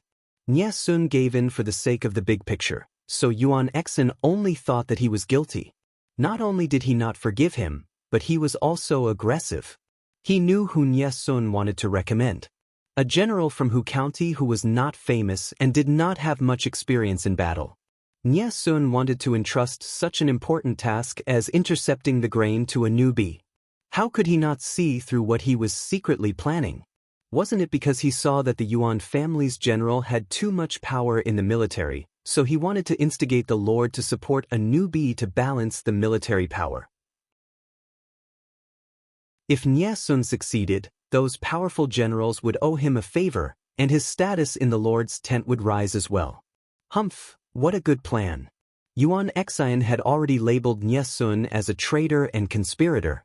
No matter what Nie Sun said or did, he would be accused of conspiring. Yuan Xian stepped out with a cold smile and said, "I am willing to make a military pledge. If I cannot intercept this batch of grain, I am willing to be punished by military law." Since the military pledge had been made, Huang Song could not help Nie Sun even if he wanted to. He could only hand the matter of intercepting the grain to Yuan Xian. Nie Sun could only retreat with an ashen face. To run into a madman like Yuan Xian, he must have had 800 lifetimes of bad luck. Helpless, Nie Sun could only privately ask Qing Jing and Feng Ju to give Yuan Xian an external brain. Yuan Xian, this boorish fellow, dared to defy the heavens and the earth, and Nie Sun, but he did not dare to defy the two most useful strategists in Huang Song's tent. Under their suggestions, Huang Song chose a strategist to follow Yuan Xian and give him advice at critical moments. However, Huang Song and the others were too naive and underestimated how arrogant Yuan Xian was. The operation to intercept the grain was very successful. Although they were resisted by the troops guarding the grain, Yuan Xian had the advantage in numbers and managed to defeat them in a short time. He happily escorted 50,000 dawn of grain back. Humph, Nie Qian has nothing to say now. Yuan Xian rode his horse and led the way. He looked very pleased with himself, as if he could see the scene of Nie Sun's livid face and being despised by his lord. The strategist who was sent to be the external brain was silent. After these days of interaction, he already knew how bad the relationship between Yuan Xian and Nie Sun was. To be honest, Yuan Xian's conspiracy theories made even him, a proper strategist, gasp in amazement and gape. If not for Yuan Xian's analysis, he would not have known that Nie Sun was such a heinous person. However, Yuan Xian's analysis was very brainwashing. Just by listening to his one-sided words, it really did make some sense. Sigh, poor Nie Sun. General, do not be careless. We are still in Hu County's Xing City South Road. We are still in the enemy's territory. What do we want to do if we don't tuck our tails between our legs and leave? Yuan Xian did not care. His confidence was inflated. Chapter 1169. Yuan Xian's experience tells us one thing: don't act pretentiously, or you'll be struck by lightning. Don't raise flags for no reason. Yuan Xian had raised a huge flag, so he couldn't blame others for not giving him face. As they approached the exit of the South Road, the strategist became more and more nervous, not daring to be negligent. On the contrary, Yuan Xian was happily humming a tune. Seeing the strategist's serious expression, he couldn't help but advise, "Strategist, why are you so nervous? We intercepted the rations as fast as lightning and as fast as thunder. I'm sure the Lu thieves are still in the dark and don't know that the rear supply line has fallen. How will they stop us and set up an ambush?" Yuan Xian hated scholars who dilly-dally and hesitantly. Each and every one of them had groundless worries, and it was annoying. The strategist in front of him was inexperienced and couldn't control Yuan Xian at all, let alone make him listen obediently. Hearing Yuan Xian's words, the strategist couldn't say anything else. Isn't it a pleasure to have friends coming from afar? After marching for an hour and seeing that they were about to leave the south road of Hu County Xing City, a loud voice resounded in the sky like thunder on a sunny day. The words, "Isn't it a pleasure to have friends coming from afar," echoed in the mountains. Yuan Xian was shocked and hurriedly grabbed the reins. "Why don't you rest for a while and let us do our duty as hosts?" Just as the layers of echoes faded away, another sentence was uttered. "There's an ambush." Yuan Xian couldn't care less about being slapped in the face. He quickly drew his sword and prepared to face the enemy. Just as he finished speaking, the enemy emerged like mushrooms after the rain. The road ahead was blocked, and there were traces of the enemy behind them. Seeing so many enemies appear without a sound, everyone turned pale with fright. The originally orderly formation was now in chaos. Yuan Xian was even more furious. The enemy hadn't even attacked and they were already in chaos. What a stupid teammate, the strategist said. The enemy outnumbers us. General, please make a decision quickly.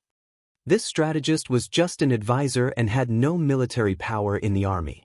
Thus, he had to ask for Yuan Xian's permission before he could command the army. Yuan Xian gritted his teeth and said, "Are we really going to burn the 50,000 dawn of rations?"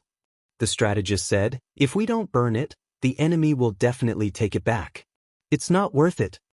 The enemy had completely surrounded them. If they did not burn the food, these supply wagons would become a burden to their escape. If they encountered someone with combat experience, it would be difficult for them to break out of the encirclement. Instead, they would be worn down by the other party until they died without a complete corpse. It was better to be ruthless and not let the enemy get what he couldn't get. They suffered losses when they burned through their rations, but the enemy's losses were even greater. It wasn't that Yuan Xian didn't know this, but his heart ached. Just as they were about to transport the 50,000 dawn of grain out of Xingcheng South Road, they didn't expect that the enemy wouldn't chase after them. Instead, they sent soldiers to block their way. Time was of the essence, and Yuan Xian didn't have much time to think. Burn it! Gather the troops and break out. Although Yuan Xian was petty and liked to snitch on Yesun, he was still reliable when it came to major issues. At this moment, Qiguan Rang pinched his feather fan and shook it. Seeing that the enemy had made a move, he moved his wrist, and the feather fan moved down along with his movement. Kill! The horn of attack sounded, resounding through the mountains and fields. The loud and clear echo entered everyone's eardrums. Military advisor, they've set fire to the rations. Before the two armies met, their sharp eyes saw the fire and smoke rising from the supply team. Qiguan Rang sneered and said, "It doesn't matter if the rations are burned. It tastes just right with human flesh." Li Yun couldn't help but feel a chill down his spine. Just the thought of it made his throat ache. Qiguan Rang's eyes were cold and he said coldly, "The rations can't be saved. If we can save a portion, then we'll be lucky. If not, then it's not a pity. They were the ones who started the fire, so let them bear the consequences themselves. Pass down the order, only surround and not attack." Although Qiguan Rang and his men looked relaxed as they surrounded the area, in reality, they had only been lying in ambush for 4 hours. For hours ago, they were still taking shortcuts elsewhere. If they had been a little later, they could only watch as the enemy escaped with the rations. Although the army didn't show any signs of fatigue, they had used up a lot of energy, so it wasn't wise to attack forcefully. Since Yuan Xian and his men were so heartless as to set fire to the rations, then let them have a taste of their own medicine. Unable to break through, they could only be accompanied by the flames. By doing so, not only could they vent their anger, but they could also cover up the army's lack of combat power. What he said just now seemed to be an act to scare the enemy, but in reality, it was Qiguan Rang's psychological attack, using it to create the illusion that they had sufficient combat power. The strategy of only surrounding and not attacking was also to confuse the enemy and exhaust their patience and rationality. Li Yun said, "I will obey your order." Qiguan Rang brought over a small folding stool and sat down to watch the show, fanning himself. The weather was hot. Even though he had changed into a summer robe, he was still sweating profusely. Looking at the continuous fire, he was even angrier. He was leisurely and carefree, but Yuan Xian and the others were suffering. The enemy could always predict the direction they would break through. That was fine, but the enemy was a coward, refusing to fight. The strategist said, "General, don't be anxious. First stabilize the battle formation and gather the troops to break through. Don't be disorderly." The more disorderly they were, the more advantage the enemy had. The fire in the supply wagons was already considerable. Based on the fire, the enemy would not be able to save much rations even if they wanted to. If these 50,000 dawn of rations were burned to ashes, their goal of intercepting the enemy's supply line would be achieved. Now, they only needed to gather the troops in one place and break through. Yuan Xen also knew this, but the strategist's nagging was more annoying than 10,000 flies. I know about this. You don't have to waste your breath. The strategist's face turned green. He could only hold on to the reins to ensure that he did not lose his composure. He finally understood Nyesun's pain.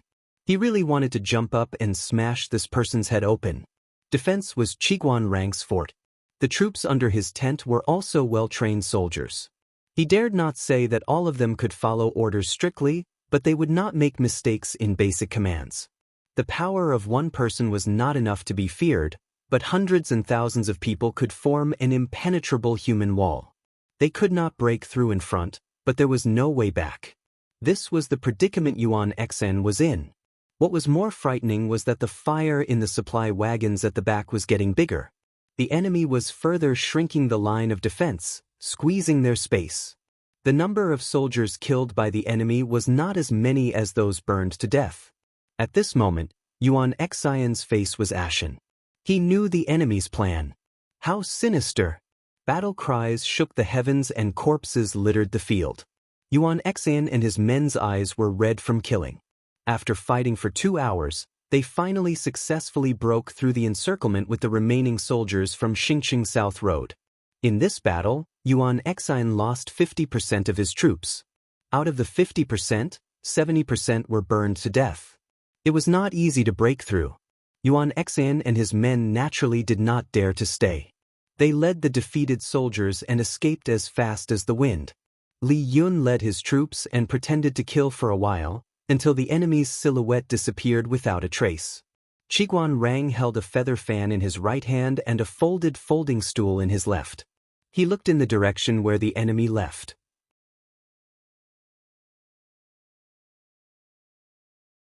Chapter 1170. Li Yun said, "Then, there's finally an explanation." However, he looked at the battlefield with some pity. That was 50,000 dawn of military provisions, but now it was burnt to the ground.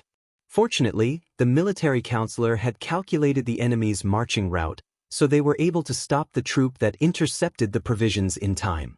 Now that they made the enemy bleed, it could be considered as atoning for their crime. Otherwise, he would be too ashamed to face his lord. Qiguan Rang frowned deeply. He did not agree with Li Yun's optimism. If it wasn't for the lord's use of the method of storing the provisions separately, building multiple granaries and grain lines, I'm afraid the loss today would be even greater. To save manpower and time, many feudal lords liked to build a unified granary to store the military provisions in order to facilitate management. If Jiang Pingji chose to do the same, the troop that Huang Song sent to intercept the provisions would earn a lot. The provisions they intercepted and burned would not only be 50,000 dawn of grain, it could be 200,000 dawn or 300,000 dawn or even more. That was a month's worth of military provisions for 100,000 troops. What would the soldiers eat if they burned it all at once? How would they fight without provisions? A fall into the pit, a gain in your wit. Qiguan Rang said coldly, "If we fall into the same pit twice, what use would the Lord have for us?" Upon hearing his words, Li Yun's expression, which had relaxed with much difficulty, became serious again. Yes, Qiguan Rang was right. So what if they killed half of the enemy's troops? Those 50,000 dawn of grain were also burned clean by the enemy. What was there to be proud of? You're right, military counselor. Li Yun had a good temper. If it was another arrogant general who was lectured by Qiguan Rang, even if he did not show it on his face, he would be dissatisfied. In terms of status and authority in the army, the two were of the same level. What right did Qiguan Rang have to lecture him? If Qiguan Rang did not understand Li Yun's character, he would not have said such things and made himself a political enemy for no reason. Qiguan Rang and the rest returned to the camp. Just as they arrived, a soldier came forward to report that they had caught a suspicious person outside the camp who was spying on the camp. Because the identity reported by the person was suspicious, they did not dare to handle it on their own. They could only report to Qiguan Rang. Qiguan Rang raised his eyelids and asked coldly, "Suspicious person? What was the identity of this person?" How could the soldiers not know how to deal with him? The soldier said, the person who came claimed to be the Lord's younger brother, and he had many private seals on him that could prove his identity. I didn't dare to deal with him without permission. The Lord's concubine brother? Qiguan Rang's mind raced. He was stunned for a while before he remembered who this person was. Wasn't that Lu Zhao? Although he was the Lord's younger brother, Lu Zhao was very tactful. He usually acted like a hedonistic son of a rich family and was not a threat at all. Qiguan Rang had been wary of Lu Zhao at first. He had even wondered if he should do something so that Lu Zhao would die prematurely in his prime so that he would not cause trouble for his lord. However, the lord did not allow it, and Lu Zhao had been very obedient all these years. Qiguan Rang could only suppress his restless heart. Bring him here, Qiguan Rang said. Whether it's San Lang or not, we'll know at a glance. When he saw Lu Zhao in a slightly sorry state, he was instantly speechless. He thought that someone was pretending to be Lu Zhao, but he didn't expect it to be him. San Lang Jun, why didn't you stay in Chongzhou? Why did you come to the front lines? Qiguan Rang signaled for the soldiers to loosen the bindings. Lu Zhao had a harmless, naive, and sweet aura. Now that he was tied up and carried over like a chicken, he looked even more pitiful. Quickly untie him. Lu Zhao rubbed his hands that were slightly numb from being tied up. With a bitter expression, he said, Sir Qiguan, you're really strict with your troops. I almost lost my life. If it wasn't for the intelligence of the little boy beside me, who hurriedly revealed his identity, I'm afraid that I would have gone to the King of Hell to complain about my grievances. Qiguan Rang's expression did not change, but in his heart, he could not help but raise the butcher's knife. Without waiting for Qiguan Rang to react, Lu Zhao smiled and said, Sir, what I said just now was all nonsense. Please don't take it to heart. Spying on the camp is a serious crime. If I'm not careful and get shot into a hornet's nest, it's my own fault. You can't blame me, sir. Qiguan Rang furrowed his brows and used his eyes to ask Lu Zhao for the reason he came to the front lines. Lu Zhao saw that Qiguan Rang's expression was even colder and couldn't help but shiver. He begged, Sir, can you send some troops to Zhao? What does San Lang need troops for? Lu Zhao said, Of course it's to escort Zhao to see my sister. I have something important to tell her. Although the security in the north was good and it was peaceful, the closer they got to the war zone, the more chaotic it became. Lu Zhao was used to having exquisite clothing, food, shelter, and transportation. When he went out, he was obviously a child of wealth. Robbing him was the right thing to do. Therefore, he mustered up the courage to borrow troops from Qiguan Rang to escort him to see Jiangpingji. The front lines are dangerous and chaotic. San Lang shouldn't put himself in danger. Qiguan Rang advised, if San Lang has anything to say to the Lord, you can write a letter and send a horse to deliver it to the Lord. You'll get a reply in at most 3 days. This was already a compromise, but Lu Zhao refused to eat it. He shook his head and refused, still insisting on his own opinion. Qiguan Rang was speechless. What an infuriating spoilt brat. Lu Zhao said, It's not that I don't trust you, but this is a special matter. I have to tell my sister personally. Please tell me everything first. Qiguan Rang saw that Lu Zhao's expression was sincere and he even restrained his usual frivolous behavior. He faintly realized that the situation was serious. If that's the case, then I'll send 100 guards to escort San Lang to see the Lord. Lu Zhao's eyes shone brightly. He said happily, Thank you, sir, for fulfilling my wish. God knew how a pampered and spoiled son like him ran all the way here. He must have suffered a lot along the way. When Qiguan Rang sent Lu Zhao over, Jiang Pingji was correcting military affairs. Why is he here? Lu Zhao howled as he ran into the tent from outside. He said without a care for his image, Sister, save me, Jiang Pingji asked. There's a ghost chasing after you. You're crying and howling in broad daylight. Lu Zhao secretly wiped his tears. She was really his biological sister. Do you know there's a war now? If you're captured by the enemy's scouts, you won't be able to keep your life. Jiang Pingji sternly reprimanded Lu Zhao. If Lu Zhao was taken as a hostage, she wouldn't be merciful. Get up. It's not proper to act like this. Lu Zhao pouted. Oh. Tell me. Why do you need me to save you? Can't you write a letter? Why do you have to come personally? Jiang Pingji asked. Lu Zhao looked around and said, Sister, can you dismiss the servants? So mysterious? Jiang Pingji didn't think that Lu Zhao had anything important to do. However, she still asked the soldiers in the tent to leave and turned off the live stream. Tell me. There's only the two of us in the tent now. There's no third person. Lu Zhao sat next to Jiang Pingji and squirmed. His expression was so weird that he looked like he had constipation for more than a month. Sister, father? Lu Zhao pulled his sleeves and hung his head. He wants me to get married. Jiang Pingji was speechless.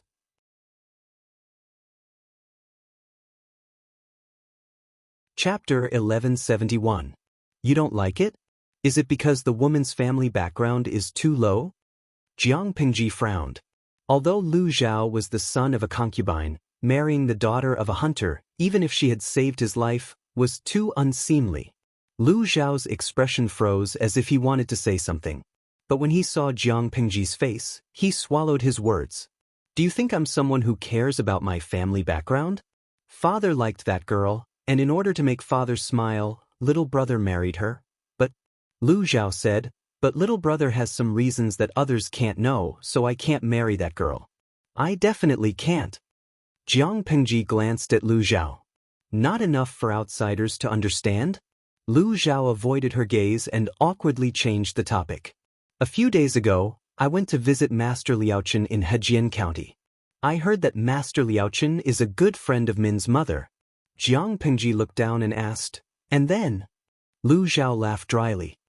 According to Great Master Liaochen, when Min's official mother was pregnant for the third time, she was disturbed by evil spirits due to the lack of yang energy in her body. She had no choice but to hide with Great Master Liaochen to find a way to get rid of the evil spirits. Sigh, it's a pity that the monastery is austere and not good for nurturing the fetus. After listening, Jiang Pingji further confirmed that there was a hidden meaning in Lu Zhao's words. He was probably really looking for him to ask for help. Mother's third pregnancy? Why don't I know about this? She pretended not to know. Aren't there only 2 times? Lu Zhao gulped nervously. Sister, don't scare little brother. If Jiang Pingji really didn't know about this, Lu Zhao wouldn't be seeking protection today. He would be courting death. Jiang Pingji did not tease him and continued to ask. What else do you have to say? Lu Zhao's eyes darted around and only spoke after a while. His words were also intermittent. This little brother has learned a lot of Zen philosophy from Master Liaochen. When she heard him talk about evil spirits, she asked him if there were really evil spirits in the world. What the great master said was true. Evil and humans existed side by side in the world. If the human body lacked yang energy, it was easy to be targeted by evil. As he spoke, Grandmaster began to talk about some interesting things. There's a story that left a deep impression on me. Jiang Pingji sneered at Lu Zhao. To be fair, Lu Zhao was truly pitiful. If not for his family background, he might have had some achievements. What story? A story passed down from the 16 Kingdoms period. Lu Zhao struggled internally for a while before he said hesitantly, it said that the soul of a certain noble goddess left her body and roamed the king of hell's palace at night. She was captured by the black and white impermanence, and the judge said that she couldn't return to the mortal world before her time was up. She refused to accept it and asked the judge why she was wrongly judged. The judge said that her body had already been taken over by a nameless wild ghost, but that wild ghost did not have the memories of a real noblewoman. Because the memories were attached to the soul, although there were remnants of the memories in the physical body, these memories only recognized the noble lady's soul. Unfortunately, in order to assume the identity of the noblewoman, the wandering ghost lied to the noblewoman's relatives that she had lost her memory and took the opportunity to take over her place. Lu Zhao's fingers were trembling as he told the story. He was afraid that Jiang Pingji would beat him up in the next second and kill him to silence him. Jiang Pingji did not make a move.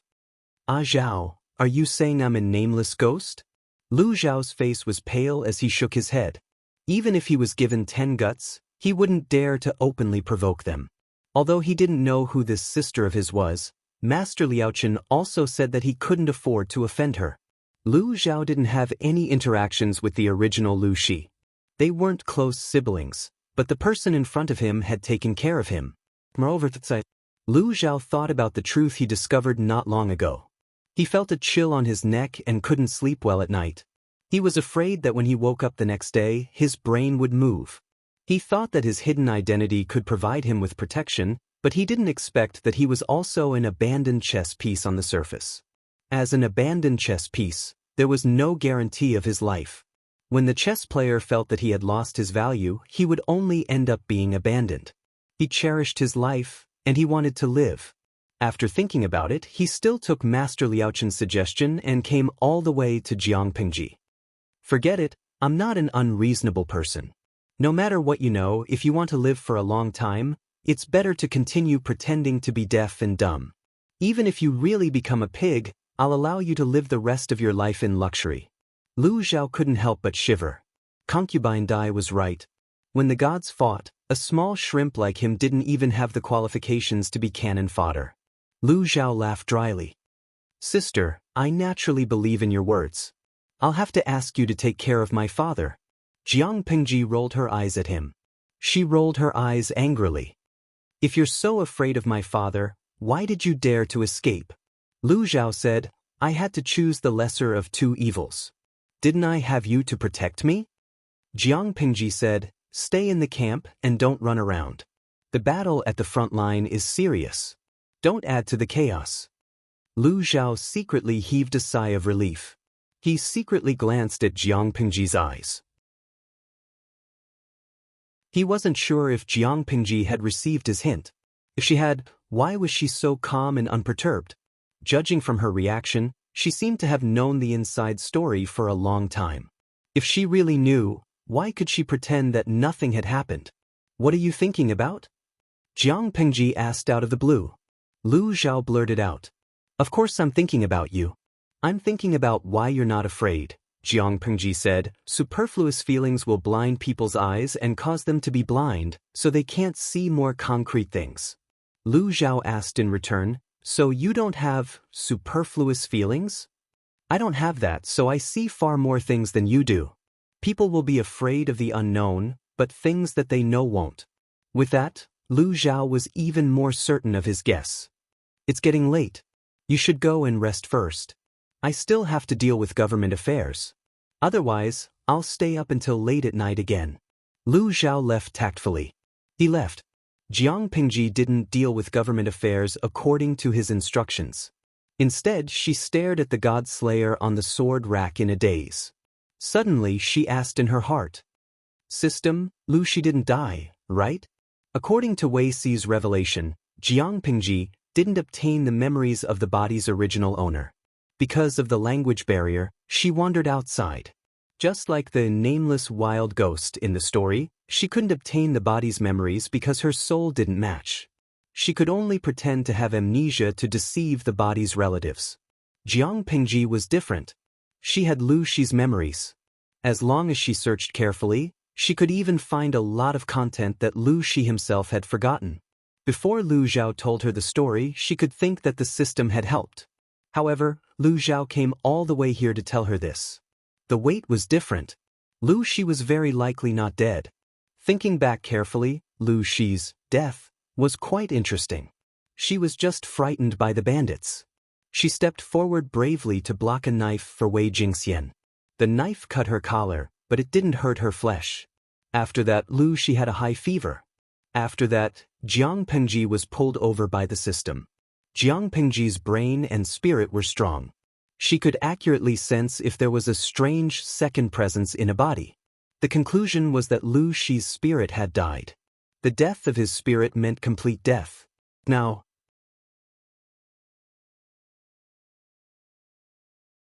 Chapter 1172. He didn't know if it was his imagination, but Cheng Yuan felt that his lord had been very listless for the past 2 days. He was not the only one who felt this way. The viewers in the live broadcast room also realized that their energetic and disrespectful streamer had entered a strange, sleepy period. At first, they could still laugh and tease Jiang Pingji, but they didn't get a reply, so they felt something was wrong. Oh shoo, did something bad happen to the host recently? Or was he bullied? June TSK, our streamer has always been a bully, right? Maybe it's because of my body? Qin Shi Ruyan, and he finally visited the streamer? Drink more hot water or brown sugar water. Don't be greedy for cold water. The audience scratched their ears and cheeks. Their way of showing concern was a little clumsy, but anyone with a discerning eye could see their sincerity. Compared to the audience's anxiety across the plain screen, it was more convenient for Qing Yuan to be her secretary. Qing Yuan asked, "Has the Lord encountered something troubling recently?" Jiang Pingji turned her head to look at him. She pursed her lips tightly and did not say a word. She only used her gaze to ask silently. Qing Yuan said with slight awkwardness, "I haven't seen you for the past 2 days. You're always in low spirits." Jiang Pingji leaned back in boredom and said indifferently, "Nothing. I'm just bored and too lazy to move." Qing Yuan thought about the hot weather outside and thought he had found a reason. "So it's Xia Yan." Jiang Pingji blinked and deliberately repeated, "No, I just find it boring." Qing Yuan was puzzled. "What's boring?" Jiang Pingji sighed in her heart. In the end, she did not speak her mind. She wanted to say, "Fighting for the world is too boring. I don't want to play anymore." If the strategists in the tent knew what she was thinking at this moment, they would probably explode in anger. Before this moment, she had never felt such a tired emotion, but now it was like a volcano that had been suppressed for a long time, suddenly erupting. She asked Qing Yuan, "If there is someone in this world who is exactly the same as me, would Gong Liao recognize the wrong lord?" Qing Yuan was even more confused. He could not figure out the meaning behind Jiang Pingji's question and could only answer carefully. How can an ordinary person imitate the Lord? Even if they looked exactly the same, could they imitate the exact same temperament and behavior? "I'm loyal to my Lord. If I can't even tell my Lord apart, then I won't have the face to live in this world." When Qing Yuan finished speaking, he was magnanimous. Jiang Pingji smiled. It was a rare smile for the past 2 days. "You're right. I'm the most unique person in this world. Not just anyone can replace me." Qing Yuan couldn't help but let his imagination run wild. His lord wasn't someone who liked to be sad and sad. There must be a reason for her sudden depression. His expression suddenly became solemn. Could it be that someone has harbored evil intentions and is trying to use the technique of substituting master? When he blurted out these words, Qing Yuan was also shocked by his own imagination.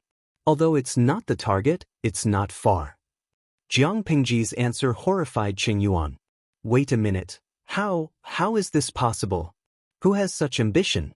Qing Yuan's eyes revealed a murderous intent. He already had the intention to kill the unknown target. As long as Jiang Pingji told him who that person was, Qing Yuan would dig him out and kill him even if he had to dig 3 feet into the ground. "My lord, this matter concerns your safety. If you know anything, don't hide it, lest you give the villain an opportunity to take advantage of." In all fairness, Qing Yuan didn't quite believe that this would happen. One's appearance could be faked, but how could one's temperament, habits, and memories be faked? Jiang Pingji had been with the officials in the tent for many years. They didn't dare to say that they completely understood their lord, but it was impossible for them to not know anything.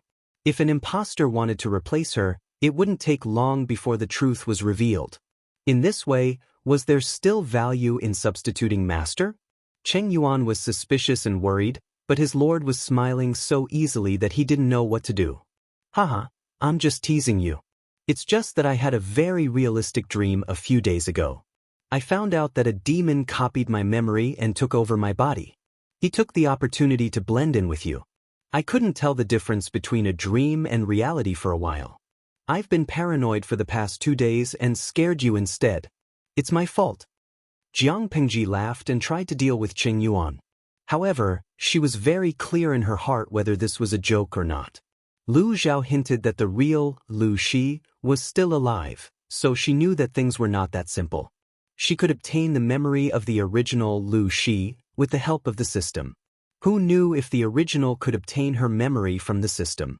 Because Jiang Pingji guarded against the system and protected the memory of the brain very well, The memory system before her transmigration could not be hacked and copied. The memory after her transmigration was uncertain. As long as the memory was copied, when she unified the world, the system would then give the recorded memory to the original Lu Shi. Then, who knew if that Lu Shi could perfectly replace her? The purpose of the system was clear from the beginning to the end. It wanted an important source of energy, not only the popularity of the streaming room, but also the luck that could not be understood. According to the saying of ancient times, those who were blessed with luck were people with great luck, such as the emperor or other members of the royal family. Therefore, the system instigated Jiang Pingji to strive for the path of becoming an empress in the palace. The empress or the women in the harem were the existence closest to the emperor. It was very convenient for the system to seize luck. However, Jiang Pingji did not play her cards according to common sense. She wanted to be the emperor herself and conveniently diss the two systems. The system could only find another way. Didn't she want to be the emperor? Then the system would cultivate a puppet that could perfectly replace her and help her become the emperor. It would be more convenient and unscrupulous to absorb luck. She thought that the spirit of the original Lu Shi had completely disappeared. The system had also given her such a misleading message. But she did not think of another possibility. Perhaps the original Lu Shi had not disappeared, but was imprisoned somewhere by the system?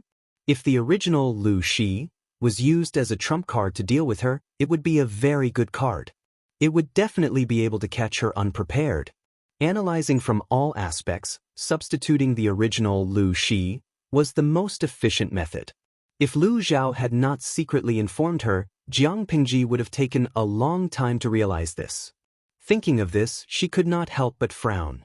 She felt that fighting for the world was boring and depressed.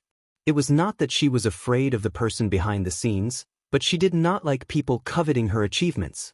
She was the one who dug the pit, she was the one who cultivated the saplings, she was the one who fertilized, killed the insects, and pollinated the crops. After all this work, the fruits that were about to ripen were plucked by someone else. The bully had already come to her doorstep. Was she not allowed to explode? If she could, she really wanted to break the jar and ask the person behind the scenes to come out and fight for the bean-sized farm. She would not accompany him. Her depressed mood did not last long. Soon she was stimulated by a battle report. Quickly prepare the troops and horses. They did not know how to pick a day to fight a war.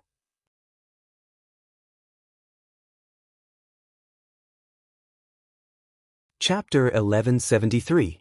Speaking of that day, Qiguan Rang had forced Yuan Xian's army to retreat and caused them heavy losses.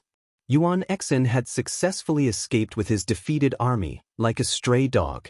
Although they had successfully burned 50,000 dawn of the enemy's rations, they had paid the price of half the casualties. As the commander, Yuan Xian's crime was unforgivable. Yuan Xian's personality was more impulsive and he had made many enemies. Those people took advantage of this opportunity to kick him when he was down. Who asked Yuan Xian to be so arrogant and make such a military pledge? Yuan Xian was a person with high aspirations, an arrogant personality, and strong self-esteem. He was usually respected by others. When had he ever been pushed down by others? For a moment, he couldn't suppress his grief and anger. He said, "This is indeed my fault, but I am not willing to accept punishment. The main culprit is someone else." Huang Song subconsciously furrowed his brows. He wanted to punish Yuan Xian heavily to clean up the atmosphere, but if he did that, it would inevitably disappoint the old general. He was already in a difficult situation. He didn't expect Yuan Xian to say something like this. What did he mean by, "the main culprit is someone else"? Before Huang Song could find an excuse to send Yuan Xian away, Yuan Xian said, "I suspect that someone has colluded with the enemy and leaked information." Colluded with the enemy and leaked information? Hearing these words, Huang Song's ears couldn't help but perk up. What do you mean colluded with the enemy and leaked information? Thinking of Yuan Xian's usual personality, Huang Song felt that this old fellow's words couldn't be completely trusted. Yuan Xian pointed. Everyone looked in the direction he was pointing and were all shocked. Everyone had different reactions. Nie Sun was about to explode. He couldn't help but stand up and scold, Yuan Xin, if you are afraid of punishment, just say it. Why do you have to accuse me? He was really angry. His usual gentle demeanor were all thrown to the back of his head. The veins on his forehead were bulging. Yuan Xian said, that day, when I volunteered to go out to intercept the rations, do you still remember what you said? Nie Sun was stunned. What did he say? Yuan Xian said, you said that I don't know much about the terrain in Hu County. If you let me lead the army and we fail to intercept the grain, we'll be surrounded and fall into the enemy's trap. How can I escape? Why didn't I know that you, Nie Qingyun, had the ability to predict the future? It's no secret that you and I don't get along. This old man also made you lose face, causing you to lose the chance to recommend a new general and form a clique for personal gain. It's hard to guarantee that you, Nietin, won't harbor a grudge in your heart in order to frame this old man and secretly use underhanded methods. Nie Sun scolded angrily, what kind of bullshit are you spouting? Did they really think that he, Nie Sun, wouldn't swear? Did they really think that he was made of clay and didn't have a temper? After saying that, Nie Sun even drew his sword from his waist. If it weren't for the fact that a few of his colleagues saw that the situation was getting out of hand and stopped him, he would have really taken up his sword and fought with Yuan Xen alone. Being able to beat him was secondary. The main point was that he absolutely could not endure this humiliation. Yuan Xen sneered, could it be that you're angry out of humiliation? Huang Song's patience with Yuan Xen had also run out. He couldn't help but say, victory and defeat are common in military affairs. Commandant Yuan, don't be obsessed. In other words, he wanted Yuan Xian to be more open-minded and not go around biting people after losing a game. Even if Huang Song didn't really trust Nie Sun, it was really unsightly for Yuan Xian to go around biting people like a mad dog. Yuan Xian, however, didn't understand the meaning behind it. Instead, he thought that Huang Song was comforting him. He had the right to think so. Huang Song needed the support of his family, so he was more tolerant and kind to the generals who came from his family. Yuan Xian said, why didn't my lord investigate the route and terrain of the south road of Xing City in Hu County? Even if the troops under Lu Shi's tent were divine soldiers, if there wasn't an early warning and no one colluded with the enemy, how could they mobilize troops to the exit of the south road of Xing City in such a short time and set up an ambush in advance? Even if they arrived, they would be a tired army, and it would be even more impossible for them to kill half of their troops. It had to be said that Yuan Xian's rhythm was indeed very good. It was almost perfect. Except for a few strategists who found the loopholes in his words, the others all believed in Yuan Xian's imagination and speculation. At first, it really sounded like it. Seeing this, Nie Sun was so angry that he blacked out and fainted. Everyone was so scared that they panicked again. At this time, Feng Ju wasn't present, so only Qing Jing could say a few words of justice for Nie Sun. Old Commandant Yuan, you're wrong. Qing Jing said with a cold face, the enemy is familiar with the terrain of Hu County, so it's not a problem for them to take a shortcut. After a rapid march, they can indeed reach the south road of Xing City in advance and set up an ambush. They are tired soldiers, but the old commandant didn't notice. They only know how to break out of the encirclement, but they don't know how to react. Why do they only defend and not attack? Isn't it to disturb our army's morale and make the old commandant lose his rationality and sense of propriety? Most of the soldiers who died were not killed by sharp blades, but by fire. Old commandant, you can't even see through this. No one knew that ever since Nie Sun fainted from being bitten by Yuan Xan, Qing Jing had the intention to kill him.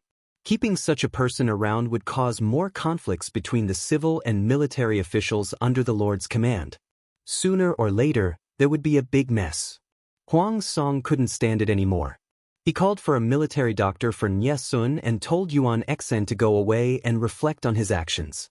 He would punish Nie Sun after he woke up. My lord, we can't indulge old Commandant Yuan anymore. Qing Jing had a headache. After today, Nie Sun and Huang Song would definitely have a complete separation. Even if they didn't, Nie Sun wouldn't be as selfless and loyal as before. Huang Song heard the complaint in Qing Jing's words. What was there to complain about? complaining that Huang Song was biased towards his own family and treated others poorly. This would only cause the officials to have a different opinion and gradually alienate them from the Lord. Huang Song hardened his heart and said, "I will give Qingyun an explanation." Cheng Jing could only hope that it was not too late to salvage the situation. Who would have thought that the conflict between Yuan Xian and Yesun would escalate from a trivial matter to such a serious one? When Yesun woke up, Huang Song held his little hand and said a bunch of intimate words. Yesun maintained a weak smile the whole time and occasionally responded. Other than himself, no one knew what he was thinking.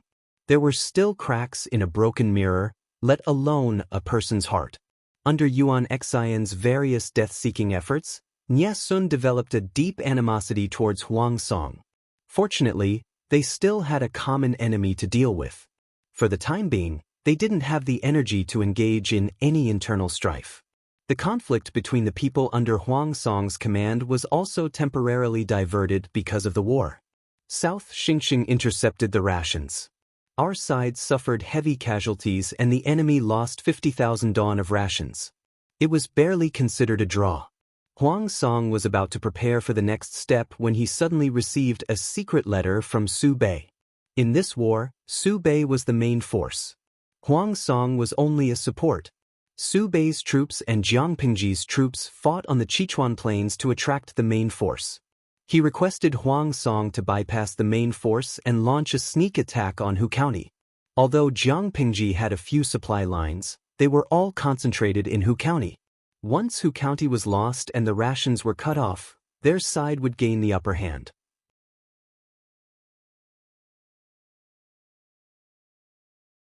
Chapter 1174. Cheng Jing lowered his eyelids slightly and said solemnly, "My lord previously sent old Lieutenant Yuan to attack the grain supply line in Hu County. Although he succeeded in burning the enemy's 50,000 dawn of grain, he also alerted the enemy. How could Lu Shi let his guard down? Now that we're using the same trick again, I'm afraid the effect will be minimal." With regards to Su Bei's request, Cheng Jing didn't think highly of it.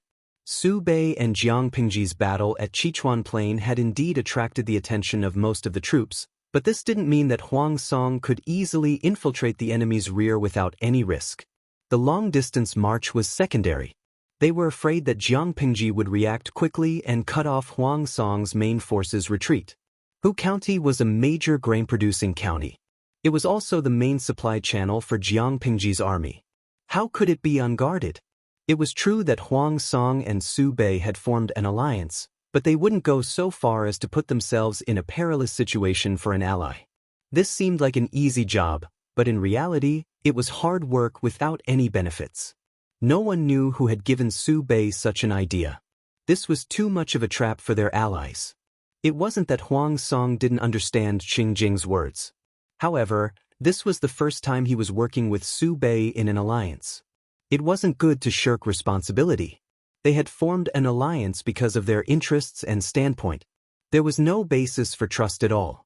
This relationship seemed strong, but in reality, it was very fragile. Without any basis of trust, this meant that the outside world could split their alliance from the inside as long as there were enough benefits. Even if they couldn't be divided, the so-called alliance would be useless. That's true, but how do we get rid of this without hurting our friendship? Huang Song asked him. Cheng Jing said, "Either you tell us the truth, or you send troops to pretend to attack Hu County." Told the truth? Huang Song couldn't react for a moment. Cheng Jing said, "Of course it's about the original commandant intercepting the rations." Huang Song had already mobilized troops to rob their grain supply. If he were to rob them again in a short period of time, would they be defenseless? This wasn't a sneak attack, it was a suicidal attack. Huang Song frowned awkwardly, but he didn't directly say yes or no. At the same time, the Sichuan Plain was also in full swing. Jiang Pingji had conquered the northern borderline and Sangzhou. She could be considered wealthy and overbearing. She had built up another batch of cavalry in a short period of time. The terrain of the Sichuan Plains was wide, and it was extremely suitable for cavalry to roam and scatter, or for heavy cavalry to charge and cut through. She had never been stingy with her family's private treasury. Not to mention her wife's money, She had even taken out her coffin money to strengthen the army. The moment the two armies clashed, Su Bei was undoubtedly at a disadvantage. Regardless of whether it was a head-on clash or a mobile battle, he wasn't a match for them. Han Yu, who was at home and refused to see any visitors, couldn't sit still when he heard about this. Lu Shi owns 2 major horse farms in the northern borderline and Sangzhou. He has plenty of war horses under his command. Who gave you the courage to fight him in the Sichuan plain? When Han Yu received the news, he was boiling tea in the courtyard. He was so angry that he knocked over the teapot and almost scalded his hand. Upon further investigation, they discovered that this foolish idea had actually been suggested by one of Su Pei's strategists. If we can defeat the enemy army head-on, our morale will be greatly boosted. Han Yu also knew this counselor. The counselor was well-versed in theory, but he had almost zero practical experience. He could be considered as another armchair strategist. At the same time, the other party also gave his own reasons. At first glance, those reasons sounded quite reasonable. It was not that the strategist had not thought about the problem of cavalry, but Jiang Pingji had conquered Sangzhou for less than half a year and conquered the northern borderline for only a year. How strong could a cavalry troop be built in such a short time? The cost of training cavalry was very high. Not only did it burn money, but it also consumed a lot of time. Moreover, no matter how strong the cavalry was, as long as there were not many of them, it would not be difficult to deal with them. Excluding the advantage of cavalry, the combat strength of the two sides should not be too different. Sichuan Plain was their main battlefield, so it was not impossible for them to win. Su Pei and the others had thought of everything. The only thing they did not consider was the time Jiang Pingji had spent on training the cavalry. In order to deal with the northern borderline, she had started the formation of the cavalry battalion a few years ago. It was not a year or half a year like everyone thought. During the battle at the northern borderline, the number of cavalry under her command was not large. It was not because she was hiding her strength, but because she did not have enough war horses. After conquering the northern borderline and Sangzhou, the number of war horses increased, and the cavalry battalions suddenly expanded several times. After losing the first battle, Su Pei had no choice but to send someone to pull out Han Yu, who was squatting at home and planting mushrooms. As soon as Han Yu came over, he asked Su Pei to withdraw his troops and choose to retreat to the mountain pass. This was to suppress the cavalry's advantage. The cavalry was not omnipotent, but ordinary infantry needed a lot of preparation to fight against cavalry. They also needed to coordinate with the terrain to be effective. For example, in mountainous areas, forests, and valleys, the cavalry's combat strength and survival ability would be greatly reduced. The terrain of Sichuan Plain was vast. It was simply a paradise for cavalry. Not to mention that Lu Shi had the heavy cavalry battalion under his command.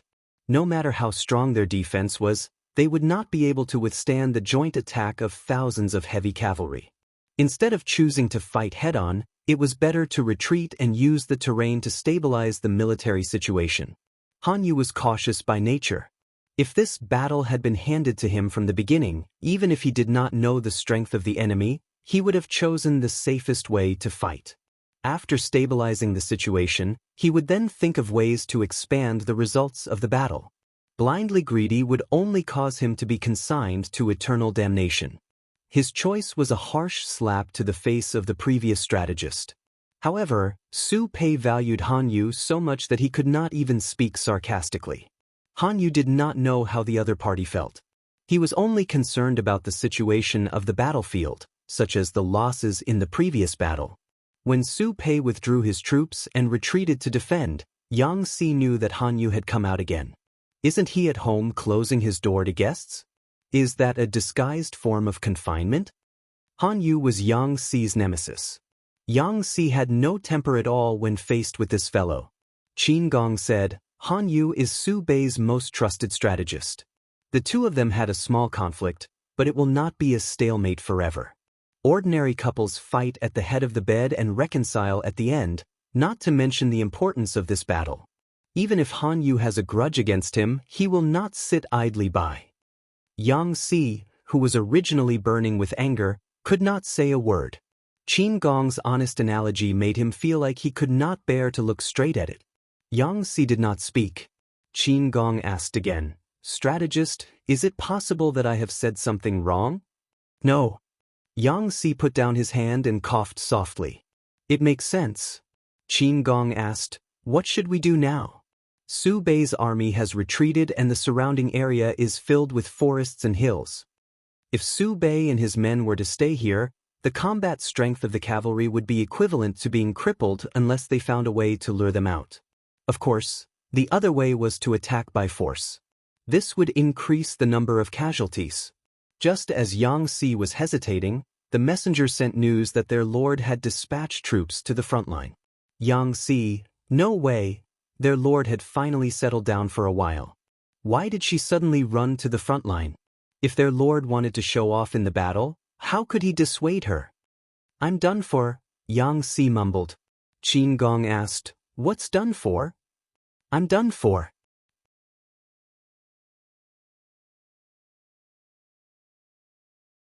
Chapter 1175. Yang Si didn't know if it was an illusion, but he felt that something was wrong with his lord these 2 days.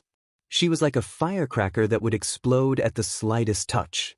"Feng Jing, how do you feel after following the lord to attack the city for the past 2 days?" Yang Si did not dare to ask Jiang Pingji directly, so he tried to get information from Qin Gong in private. Qin Gong was silent for a moment. He thought of how his lord had charged into battle and couldn't help but shiver. Only after a long while did he speak hesitantly. "My lord is a true man." Yang Si, Bullsh *T, isn't this something that everyone knows? "Who asked you about this?" Yang Si asked, "Don't you think that lord has been particularly angry recently?"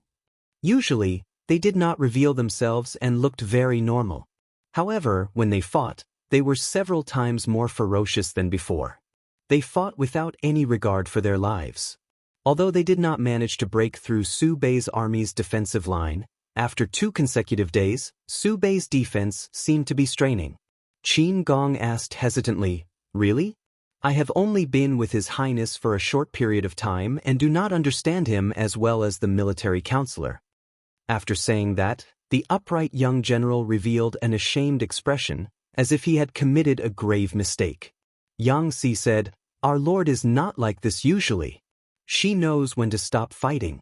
If she can avoid getting hurt, she will." Unlike now, Qin Gong. It turned out that in the eyes of his military counselor Yang, the lord's arm being scratched by a stray arrow was also considered an injury? It was really just a scratch on the arm. He had seen it before. The wound was as long as a pinky finger. It was shallow and only the skin was scratched.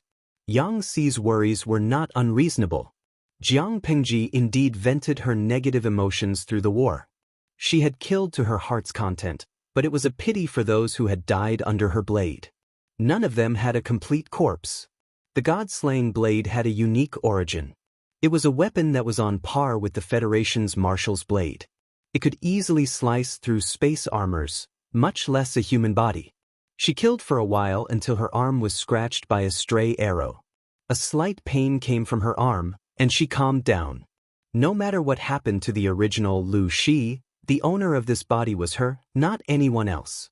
If Lu Shi wanted to take back his body, Jiang Pingji would not be so thick-skinned as to forcefully occupy it. But if she had the idea of reaping the fruits of victory and forcefully taking over everything that did not belong to her, then she could not blame Jiang Pingji for being ruthless. Jiang Pingji recovered from her low spirits and returned to her usual self. His main focus now was to conquer the world and take over the entire farm as soon as possible. By then, the people hiding in the dark would jump out. What could be more frustrating than being knocked down from the peak when you were about to win? Jiang Pingji had never been a kind person.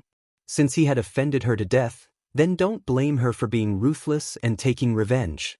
She was able to restrain her ambition and climb her way up from a genetic warrior to the position of the commander of an entire army. How could she not have some patience? Nothing was important as long as she was the final winner. Jiang Pingji confronted Su Pei at the front lines. The group quietly departed from Hejin County and headed north to Chongzhou. When Gu Zhen appeared in front of Madame Hu, The latter was stunned. Why didn't you stay in Hejian County to recuperate? Why did you come here? Madam, who was dressed in plain clothes. Even though she had no makeup on, her natural charm was enough to make all the women in the world jealous. He put you under house arrest? Gu Zhen frowned and looked around at the decorations in the house. It was cold and bleak. Madam, who said, "Isn't it obvious?" Why did he do that? The second madam did not understand. It's because I let Zhao escape. He wanted him to marry a hunter's daughter. Zhao doesn't like it, and neither do I, Madam, who sneered. Her plump red lips were cold. Just because of this reason, he locked me up here. Gu Zhen's expression was very solemn. How could this be? Madam, who said, why not? Lanting hasn't even unified Dongqing yet, and he already thinks of himself as the emperor.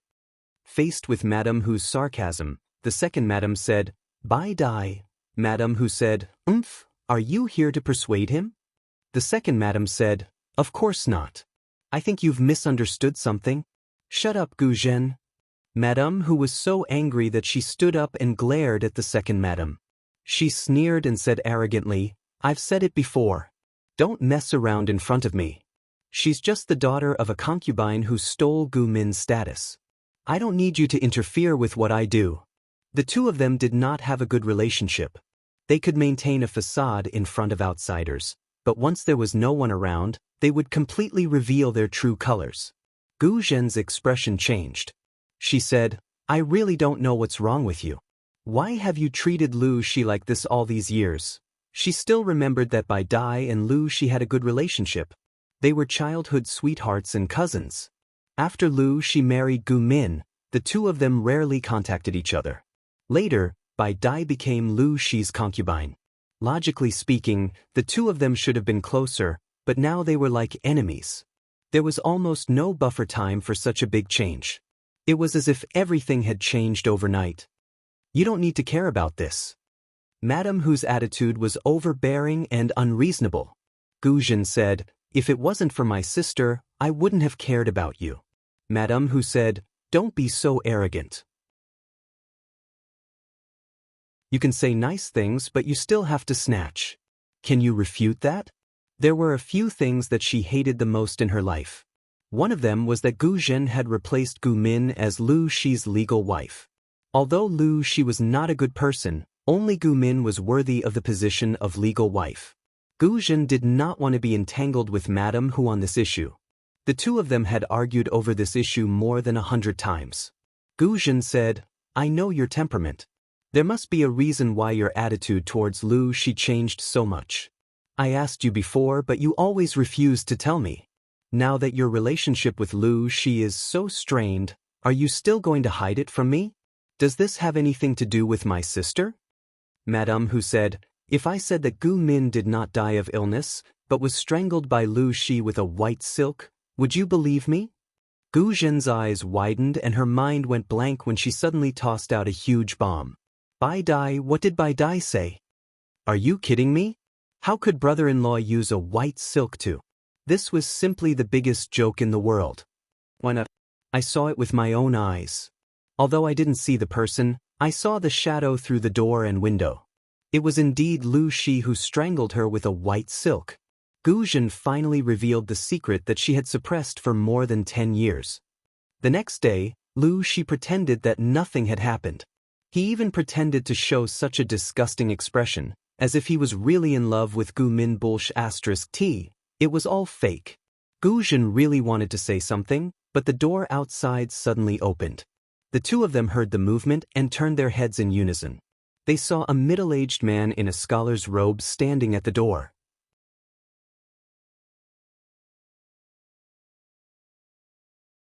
Chapter 1176. Lu Shi's appearance was too sudden. The atmosphere suddenly dropped to a freezing point. Both Bai Dai and Xiaochen felt a sense of fear and helplessness from the bottom of their hearts. However, Bai Dai quickly calmed down. She sneered at the food box in Lu Shi's hand and said sarcastically, how long have you been standing outside? Do you want to give me my last meal and then use that white silk to choke me to death like how you strangled Gu Min? Lu Shi's eyes were dark and gloomy. In the past, Lu Shi was always warm, like the warm sun in spring. He didn't make people feel hot or cold. He was neither hot nor cold, just right. His eyes were also slightly pale. Under the light they had a kind of amber texture, but now they were like black ink, giving people an inexplicable coldness. Uncharacteristically, Lu Shi didn't speak. Instead, he stared coldly at Bai Dai. Gu Zhen, who was standing beside him, calmed down. Fear grew in her heart. Is what Bai Dai said true? Gu Zhen suppressed the urge to shake her hands and stared at Lu Shi's expression. Sister, did you really strangle her with a piece of white silk? Why did you do that? What reason do you have to do that? Lu Zhongqing, say something. After a while, Lu Shi stepped into the room and raised his right hand to put the food box on the table. His tone was flat as he spoke to Bai Dai. You're possessed. I saw it with my own eyes. You're saying I'm possessed? Lu Shi, if you're a man, just admit it. Why are you denying it? Since they had already fallen out, Bai Dai didn't want to pretend anymore. God knew how hard it had been for her all these years. Every time she saw Lu Shi's affectionate face, she wanted to scratch him. Don't you know what happens to a person's body if they were strangled with white silk? Lu Shi's reaction was very calm. He could even rationally point out the loopholes in Madame Hu's words. You should know what happens to Gu Min's body. There are no traces of her being strangled with white silk. Gu Min and I loved each other very much. She just gave birth to a child for me. What reason do I have to kill my wife? Bai Dai was furious. The second madam saw Lu Shi's reaction and took a few steps back in fear. Lu Shi refuted the fact that he had killed his wife, but his reaction proved that he was right. Think about it, if Lu Shi really loved Gu Min to the core, how could he be so calm when he suddenly found out about this absurd thing? Gu Zhen did not dare to accept this fact, but Bai Dai was so angry that she raised her hand and slapped her. Lu Shi, you are the most disgusting person I have ever met in my life. The expected sound didn't come. Instead, her wrist was accurately grabbed by Lu Shi, like an iron clamp. Lu Shi didn't use much strength, but Bai Dai screamed in pain and almost fainted. Her wrist was almost crushed. I didn't kill Amin. If you keep spouting nonsense, I'm afraid I'll have to resort to some extreme measures. Lu Shi raised his hand and flung her wrist away. Then, he stood up gracefully and prepared to leave. Lu Zhongqing, when you ignored her pleas for mercy and personally strangled her, were you happy? Lu Shi's silhouette froze. He turned his head to look at Bai Dai and said, I didn't kill Amin. She died of illness. You have to remember that. Gu Zhen shuddered involuntarily. She still couldn't accept what was happening in front of her. Bai Dai sneered, if you don't want people to know, then don't do it. You might be able to fool a 3-year-old, but do you think I'm blind? Let's not talk about Amin first. Why did you let Zhao marry a hunter's daughter from nowhere? What are you thinking? Lu Shi said, her father once saved Amin's life. What's wrong with letting Zhao marry his daughter and take care of her for the rest of her life? Bai Dai said, Lu Zhongqing, that is Amin's only surviving son. How could you humiliate him like this? You wanted to treat him as a bastard son and treat him like a bastard son. I agreed, but I didn't dare to get close to him. Now you want to ruin the rest of his life? Lu Shi said, I did it for his own good. Bai Dai sneered, for his own good? You did it for his own good. Your solution was to make him a lowly bastard son. Now he is being suppressed by a lonely soul of unknown origin? Lu Shi is your daughter. You know that the so-called 2 souls in one body are fake, but you can still accept a lonely soul without any grudge. Don't you feel sorry for your daughter? What she really wanted to ask was whether Lu Shi was still human. Lu Shi said, one day, you will understand. I don't understand. I only believe the truth that I see for myself. You killed your wife and Gu Min.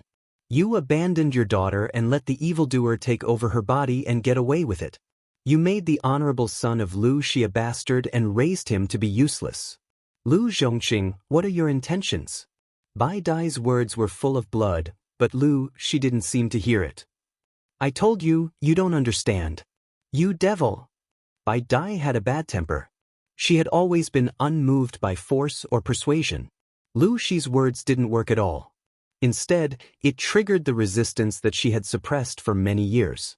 She covered her rapidly red and swollen wrist and said angrily, Lu Shi, who was as beautiful as the moon, died a long time ago. Where did you come from, evildoer? You caused the death of Gu Min's family. Are you still not satisfied? Lu Shi was the evildoer. Bai Dai's chest rose and fell violently. Her emotions were completely out of control. If the second madam hadn't come back to her senses and stopped her, she would have pounced on Lu Shi. You too. Lu Shi finally turned around and looked at the two of them. His eyes were still cold. Let me calm down. After saying that, Lu Shi left without looking back. His footsteps sounded as if he was fleeing for his life. Let me go. After Lu Shi left, Bai Dai finally lost her temper and pushed the second madam aside. Do you want to die? The second madam stopped her. If you continue to provoke him, he might really kill you. He's not a man if he doesn't kill me. I don't expect him to spare my life if he dares to kill his beloved wife. Bai Dai was still emotional, but the second madam refused to let her go. The two of them could only stand there in a stalemate. What was Lu Shi doing at that moment? He staggered back to his study and slammed the door. He fell to the ground as if he had used up all his strength. His forehead was covered in sweat. As time passed, he curled up into a ball. The veins on his forehead bulged. It was terrifying. Do you really think you are Lu Shi? I'm not satisfied with your performance today. Lu Shi's eyes were closed. He breathed hot air through his nose and mouth as if he had fallen asleep. How did Gu Min die? Correct your position and identity. You have no right to question me like this. I'll ask you again. How did Gu Min die? Because of Lu Shi's resistance, the voice in his head was silent for a while before it spoke again. I said she was an outsider. She was destined to be rejected by the plane's consciousness and return to her own world. Bai Dai said you strangled her with my body.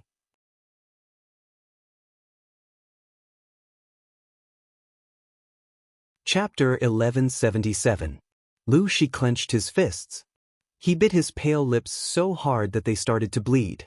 The voice was refuting his explanation, but Lu Shi knew that what Bai Dai said was mostly true. You wanted to kill Bai Dai. If I didn't stop you, they would have been strangled by you.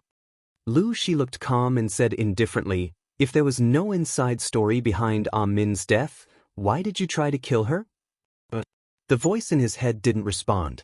Lu Shi said to himself, she was just an ordinary person. Gu Zhen and the others couldn't accept the truth, and neither could Lu Shi. If the truth was wrong from the beginning, then wouldn't his years of planning be a joke? Bai Dai's questions rang in Lu Shi's ears. His mind was shaken and he almost choked. An ordinary person? If she was an ordinary person, she wouldn't have the ability to seduce you and me. You disappoint me. You and I are one, and we are complete when we are together. Now you want to be independent because of an ordinary woman. That's great. Lu Shi clenched his fists. His blood was boiling, and his mind was full of complicated thoughts. Isn't this your problem? Lu Shi said, feelings are always changeable and uncontrollable factors. Lu Shi remembered clearly that he knew a lot of things from the moment he was born, but there was always a force that made him develop into a playboy. Ever since he met Gu Min, he was confused about what he wanted. However, Gu Min was the daughter of the Gu family and one of the two beauties of Langya. She was not someone he could match. Even though they were childhood sweethearts by marriage, the elders in his family never thought of letting him be with Gu Min. Lu Shi wanted to work hard, but at the same time, he was controlled by the strange force to stay away from the study and indulge in fun. It wasn't until 2 years before Gu Min's marriage proposal that Lu Shi met an immortal. He was coaxed to eat a magical elixir, and suddenly remembered everything. He was ordered to impersonate Lu Shi, but he didn't go through the proper process of reincarnation, so his memory was forcibly sealed by the plane's consciousness. Lu Shi didn't feel relieved when his memory was restored. Instead, he became more and more afraid. This kind of fear reached its peak with the death of the two eldest sons. According to history, Lu Shi never had a legitimate son. You and Gu Min are both imposters. would your legitimate son be allowed to exist? Lu Shi knew that the consciousness of the plane would eliminate the anomalies in order to protect its own interests. Looking at his clever daughter, Lu Shi felt as if he had fallen into an ice cellar. If the two legitimate sons could not stand, then the legitimate daughter in front of him, who had both soul and soul. This body was specially prepared by the plane's consciousness for the child of destiny. Now, it has been taken by your daughter. Do you know that? The familiar voice was like a death knell, causing Lu Shi to be immersed in fear at every moment. Lu Shi was at a loss. What should I do? Tell me, what should I do? Let's go with the flow and wait patiently for the child of providence to come. Only by absorbing enough will you be able to save their souls. Wait for the son of providence? Didn't this mean that the daughter would? Lu Shi wanted to say something but stopped. His heart was filled with an unprecedented disgust and worry. However, he didn't dare to show it. Seeing that Gu Min was pregnant with her third child and that she was smiling again, he heaved a sigh of relief. If he followed the flow of history, Min's child, regardless of whether it was a boy or a girl, had to be born of a concubine. This should be able to deceive the plane's consciousness and also send away the stupid and greedy time traveler. He thought that everything would develop in a good direction, but unexpectedly, Gu Min's body rapidly weakened after giving birth and she died soon after. No matter how Lu Shi investigated, he could only find out that Gu Min's death had something to do with the time traveler who had taken over Wang Huiyun's body. Lu Shi chose to reincarnate as a human, so he lost the convenience and ability of his original race. In order to take revenge, he adopted Wang Huiyun and Prince Changshuo's daughter as a concubine's daughter, named her Lu Huan, and set out to take revenge. It wasn't just Wang Huiyun, the child of providence, but also the malicious plane's consciousness. Lu Shi often wondered what Gu Min had done wrong. It wasn't her original intention to time travel. After she time traveled, she behaved herself and didn't do anything out of line. Even though she was different from the original Gu Min, what she did was beneficial to the original history and not harmful to the future child of providence. Compared to the entire plane, she wasn't even a speck of dust. Why couldn't it tolerate her? Lu Shi knew that the plane's consciousness had the ability to repel outsiders. Once an ordinary soul like Gu Min, who had no background, was caught, she would be sent back to her original plane at best, or her soul would be destroyed. The decades of comfortable life made him forget the danger. The only fortunate thing was that Gu Min's soul wasn't destroyed. She was just sent back the way she came. If Lu Shi wanted to find her, not only would he have to accurately locate her from countless planes, but he would also have to break the barrier between two planes.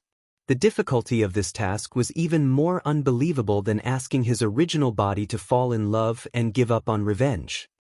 Look at your cowardly look. It's really embarrassing. Lu Shi didn't say anything. He had long been used to being despised by the other. If you still want to see Gu Min, it's not impossible. At that time, Lu Shi was in the most desperate situation of his life. The voice was the last straw that he had to hold on to. What is it? As long as we use the child of providence to destroy the plane's fate, you and I will regain our peak strength. Breaking the barrier of the plane is nothing. Lu Shi frowned. That's a high-level plane with a high-level civilization.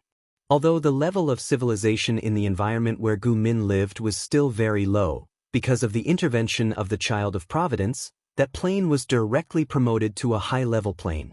There were thousands of planes in the world, and the high-level plane was the plane with the greatest potential. The barrier of the plane was very strong and extremely difficult to break. As far as I know, the plane we are in now and Gu Min's plane belong to the twin plane. If the two planes were compared to each other, it would be easier to understand the concept of the twin plane. Simply put, that plane had the potential to be promoted to a high-level plane, and now this plane also had the potential to be promoted. If that wasn't the case, why would the child of providence go back and forth? If you can take over this plane, your heart's desire will become a reality. Regardless of whether what the original body said was true or false, Lu Shi could only choose to believe it. Okay, I will start the layout. You can't just bet on one side. The child of providence isn't that easy to fool. You have to be more prepared. I know. Lu Shi looked down. If it's done, you should be able to regain your strength, right? The others said happily. Almost. But before that, I still have to rely on that stupid woman to absorb a small amount of fate. Lu Shi said, when that time comes, we will be two independent entities. Don't think that I will return to my original body.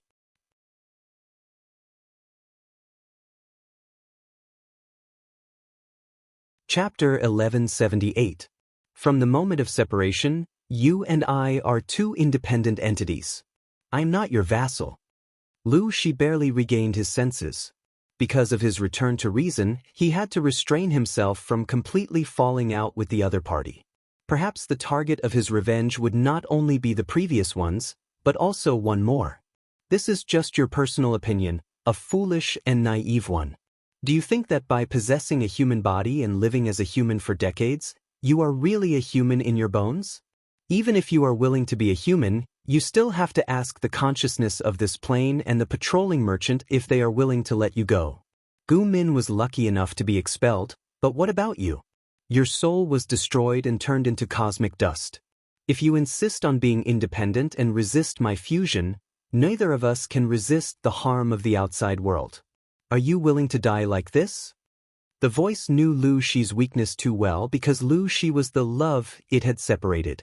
Gu Min and the few human children she had were his weakness.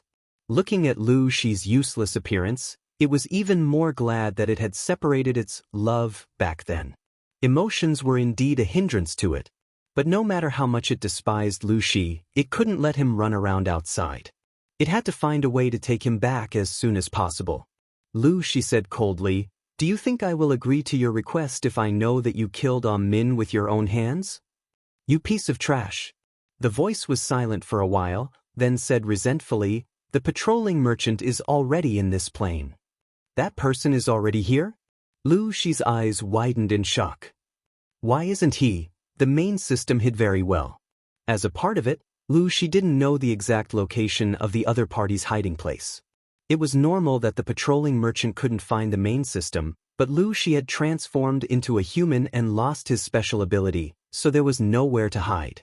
The main system was silent for a while, as if there was a problem with the circuit, and the communication wasn't very sensitive. Who knows what these old foxes want to do? You don't have to think that you are lucky. They haven't done anything to you now because you are the father of the son of destiny. This identity is connected to the karma of the son of destiny. That guy can't do anything to you. No matter what the reason is, he won't let us go. If you want to live, the only way out is to merge with me again and restore your strength. Before it was sliced up and separated from itself, the main system was in a heavily injured state, and its strength could not compare to when it was at its peak. It had spent more than 2,000 years traveling to hundreds of low-level planes, tricking those stupid and greedy women into working for it under the guise of the system and the Goldfinger. In total, it had seized the luck of the dragon veins of more than 200 low-level planes. Unfortunately, it was unknown whether it was because it had done too many immoral things in the previous half of its life or something else, but it was always not favored by the heavenly Tao, and its luck was always a little bad. Every time he regained a certain level of strength, he would always run into a nemesis that could restrain him. It would either be a planar patrolling merchant who happened to travel to that plane, or that disgusting master-disciple couple. He would never admit defeat so easily. If it weren't for the fact that he was cunning enough to make sufficient preparations to escape every time, he wouldn't have been able to cut off his tail to survive every time. He had escaped from death time and time again, and would have been caught and hammered to death long ago. The main system had done some careful calculations. Right now, this plane was a high-level reserve with high potential. It had a majestic destiny. If it could gather the destiny of the Son of Destiny and destroy the foundation of the entire plane, it would be able to absorb enough energy, enough to restore it to its peak state. Unfortunately, its luck was as bad as ever. Just as it was happily slicing up the plane and preparing to play with the Son of Destiny, the few fragrant bodies that were separated from it made it feel like its balls were about to explode. The one that followed the female protagonist, Wang Lin, was not bad. and it had transferred a lot of energy to it for more than 20 years. The one that followed Jiang Pengji was simply pretending to be dead. Lu Shi was the most useless, and he was directly seduced by Gu Min. These useless people could not be counted on. Their final value was to return to the main body and strengthen its strength. It had never thought that Lu Shi, the useless person, would still want to be independent. For all, did this useless person still remember the mission he was carrying? For the death of an ordinary human woman, he was still stubborn now. Who gave him face? The main system anxiously wanted to take back the separated fragrant bodies, but Lu Shi refused to cooperate. I refuse. Lu Shi's face was still gloomy, and he did not take the threat of the main system seriously. The main system was so angry that its teeth itched. If it was not for the fact that the patrolling merchant was squatting in this plane, it would not dare to make a big move and expose itself. It would definitely have forcibly recalled the separated fragrant bodies at all costs. Why would it ask Lu Shi's personal opinion from so far away? Why? If I return to the main body, Lu Shi will be gone. For its own safety, the main system never gave too many memories to the fragrant bodies when it was sliced off. It only let them remember their respective missions, and Lu Shi was no exception. Even so, he knew that once he returned to the main body, the main consciousness would be the main system, not him. If that was the case, wouldn't Lu Shi be dead? Lu Shi wanted to reunite with his family, but he did not want to lose his entire family. He had secretly investigated the death of his two legitimate sons and Gu Min for so many years, and all the clues pointed to Wang Huiyun. He had never doubted himself. Now that the truth was out, it would be too stupid for Lu Shi to allow himself to be manipulated by the other party. I cannot absorb you, as long as you help me, the previous promise is still valid. The main system bewitched him. Lu Shi, think about it carefully. You don't want to see the Son of Fortune take over Lu Shi's body and leave your biological daughter alone, do you? From the perspective of the consciousness of the plane, Lu Shi's body was specially prepared for Jiang Pengji. From the perspective of the parents, Lu Shi was their daughter, and he was the child that Gu Min painstakingly gave birth to after 10 months of pregnancy. Just because of the arrangements of the consciousness of the plane, she had to give up this body. Not to mention Lu Shi, even if it was any other parent, they would not be able to accept such an ending. So what if he was the Son of Fortune? At the end of the day, he was still an outsider who took over the nest of the magpie. The main system knew very well how to hit Lu Shi's weak spot. And that Lu Zhao, I really don't know if he is smart or stupid. I just casually tricked him, and he gave himself away. The main system laughed. In his eyes, that fake legitimate sister is more trustworthy than you, his biological father. Lu Zhao was so scared that he immediately ran away and sought refuge with Jiang Pengji when he revealed some information and misunderstood that the hunter's daughter might be the body that Lu Shi's soul temporarily resided in. It was obvious that this guy was also a person who pretended to be a pig to eat a tiger. He looked like he only knew how to eat, drink, and have fun, but in fact he was smart and knew some secrets. He and Lu Shi were at odds with each other because Gu Min had left some clues for this guy. Lu Zhao, this pig of a brain, did not think that if he really married the hunter's daughter, what benefits would Lu Shi himself get?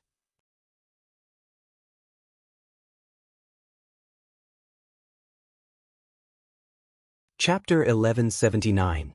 Shut up. Lu Shi said coldly, let me think about it. We've been planning this for so long.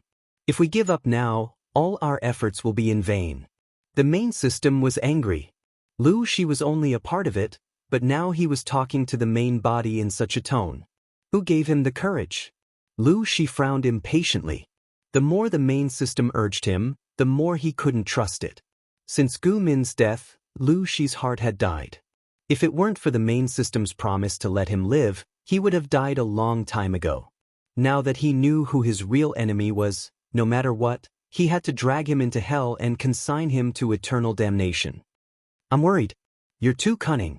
Lu Shi said, tell me where you are and I'll help you. They knew their own situation very well. For advanced creatures like them who were pure spiritual bodies, once they lost their host, They were like snails that had their shells removed, revealing their weakest parts. They were basically at the mercy of others. If he knew where the main system was, he would have the upper hand. We are one. I'm cunning, and you're just as cunning. Turning around and betraying his teammates and killing his acquaintances, I'm used to doing this, and you're not going to lose out to me. If I tell you where I'm hiding, there's no guarantee that you won't turn around and sell me to the Son of Destiny. The main system refused with a smile. It knew that Lu Shi harbored hatred and malice toward it, yet it still told him everything obediently. That was really stupid. Lu Shi sneered, "You know me well. That's a very safe place." The main system said proudly, "Lu Shi, don't you dare betray me. If you dare to do that, think about your daughter first. Lu Shi's soul is very fragile. If I accidentally cut it into pieces..." Lu Shi secretly clenched his fists. The veins on the back of his hands bulged, revealing a frightening green color. After a while, Lu Shi could no longer feel the existence of the main system. The main system was cautious. Even if it talked to Lu Shi, it wouldn't leave any traces. Otherwise, it wouldn't have been able to get away with it for so many years. But, a very safe place? Lu Shi closed his eyes and looked at a random place. The sky was dark, and candles were already lit in the room. The bean-sized light dispelled the darkness in the room. However, the lighting equipment was too crude. Other than the area near the candlelight, the rest of the area was still shrouded in darkness. The darkest place was under the bronze lamp. It's dark under the light? The most dangerous place is the safest. Could it be that it is here? Lu Shi couldn't help but put himself in the shoes of the system. If he were the system itself, where would he hide in order to avoid his natural enemies and the Son of Providence? Lu Shi thought about it carefully. He couldn't come to a definite conclusion, but he roughly sorted out a few suspicious targets. There was only one chance to deal with the system itself. If he couldn't hit the target in one strike, not only would he be in danger, but he would also drag the people around him into danger. This was contrary to Lu Shi's original intention. Compared to the problems Lu Shi was facing now, the previous ones were nothing. In order to retaliate against the system, Lu Shi had to have enough power, but he was only a part of the system. He was still trapped in the human body and had lost his special ability. Rashly clashing with the main body was tantamount to striking a rock with an egg, unless... Lu Shi sat in his seat, his cold, black eyes flashing with a complicated light of calculation. Killing with a borrowed knife. The system itself wasn't invincible. There were plenty of people who could deal with it. Didn't it say that the patrolling merchants were in this dimension? As long as they hadn't left, everything would be easy to handle. Of course, with Lu Shi's current identity, running to the merchants would be sending himself to die. But if he didn't do that, there seemed to be no other way. An unseen storm was brewing in Chongzhou. The battle between Jiang Pingji and Su Bei had also reached its climax. What subsystem, what main system? Jiang Pingji knew. Even if she didn't have the god-slaying sword in her hands, the system, which had been sliced up countless times, was destined to be pressed to the floor by her. She swore that she would use the system's petite body to wipe every single tile on the floor until it was clean and shiny. Her line of sight shifted from Chongzhou to the front lines. Jiang Pingji led the main force to attack Su Bei's main force. Qiguan Rang guarded the rear supply line, causing the enemy to return empty-handed several times. To reduce the pressure on the front lines and wait for the rear to stabilize, Qiguan Rang transferred Li Yun to the front lines. Cheng Yuan received orders to lead the newly promoted generals and split up their troops to take a detour to Zhe County. They fought on two fronts to exert pressure on Su Bei. The two families fought in full swing. Huang Song occasionally jumped out to assist Su Bei and restrain Jiang Pingji's troops. What made Huang Song and the others' balls hurt the most was that, as the Lord, Jiang Pingji often led the troops into battle. Every time this happened, she would always attract a lot of hatred. Unfortunately, her martial arts were strong. She killed her way in and out of the 10,000 troops as if there was no one there. At first, everyone was attracted by her combat prowess. It didn't take long for them to notice the weapon in her hands. People always like to use the phrase, cutting through iron like mud, to describe divine weapons. In reality, this phrase was exaggerated. Many legendary, divine weapons were illusory. Only the weapon in Jiang Pingji's hands allowed them to see what it meant to cut through iron like mud. It was really cutting through mud. Not to mention one spear and one shield, even if there were more than 10 spears and shields, they couldn't block the opponent's sharp blade. With a swing of the blade, the spear and shield, the man and the horse were all sliced into two with a smooth cut. A real divine weapon. One Lu Shi is already so terrifying. With a divine weapon in her hands, she's like a tiger that has grown wings. Although one person's bravery in battle couldn't affect the outcome of the battle, who asked Jiang Pingji to be the enemy's vassal. The vassal personally entered the battlefield to fight. Every time, she could behead hundreds of people. Wouldn't the soldiers be as excited as if they were on steroids? Every time they fought passively, Su Bei's side was under a lot of pressure. If they didn't make use of the terrain to slightly turn the tables, their situation would be even more difficult. Even if Su Bei intentionally targeted her, Jiang Pingji was slippery. She could still maneuver around the 10,000 troops. Her maneuvering and positioning were incomparably coquettish. They couldn't even hit her, let alone take her head. As a general under Su Bei's command, Xie Zhe naturally couldn't always command. It was common for him to enter the battlefield and encourage the troops' morale. If he wanted to find Jiang Pingji, he had to first go through the line of defense around her. For example, Li Yun. When Xie Zhe first saw Li Yun, he felt that his facial features were familiar. There was a special kindness between his brows. If not for the fact that they were on the battlefield and the two of them weren't on the same page, Xie Zhe really wanted to praise him.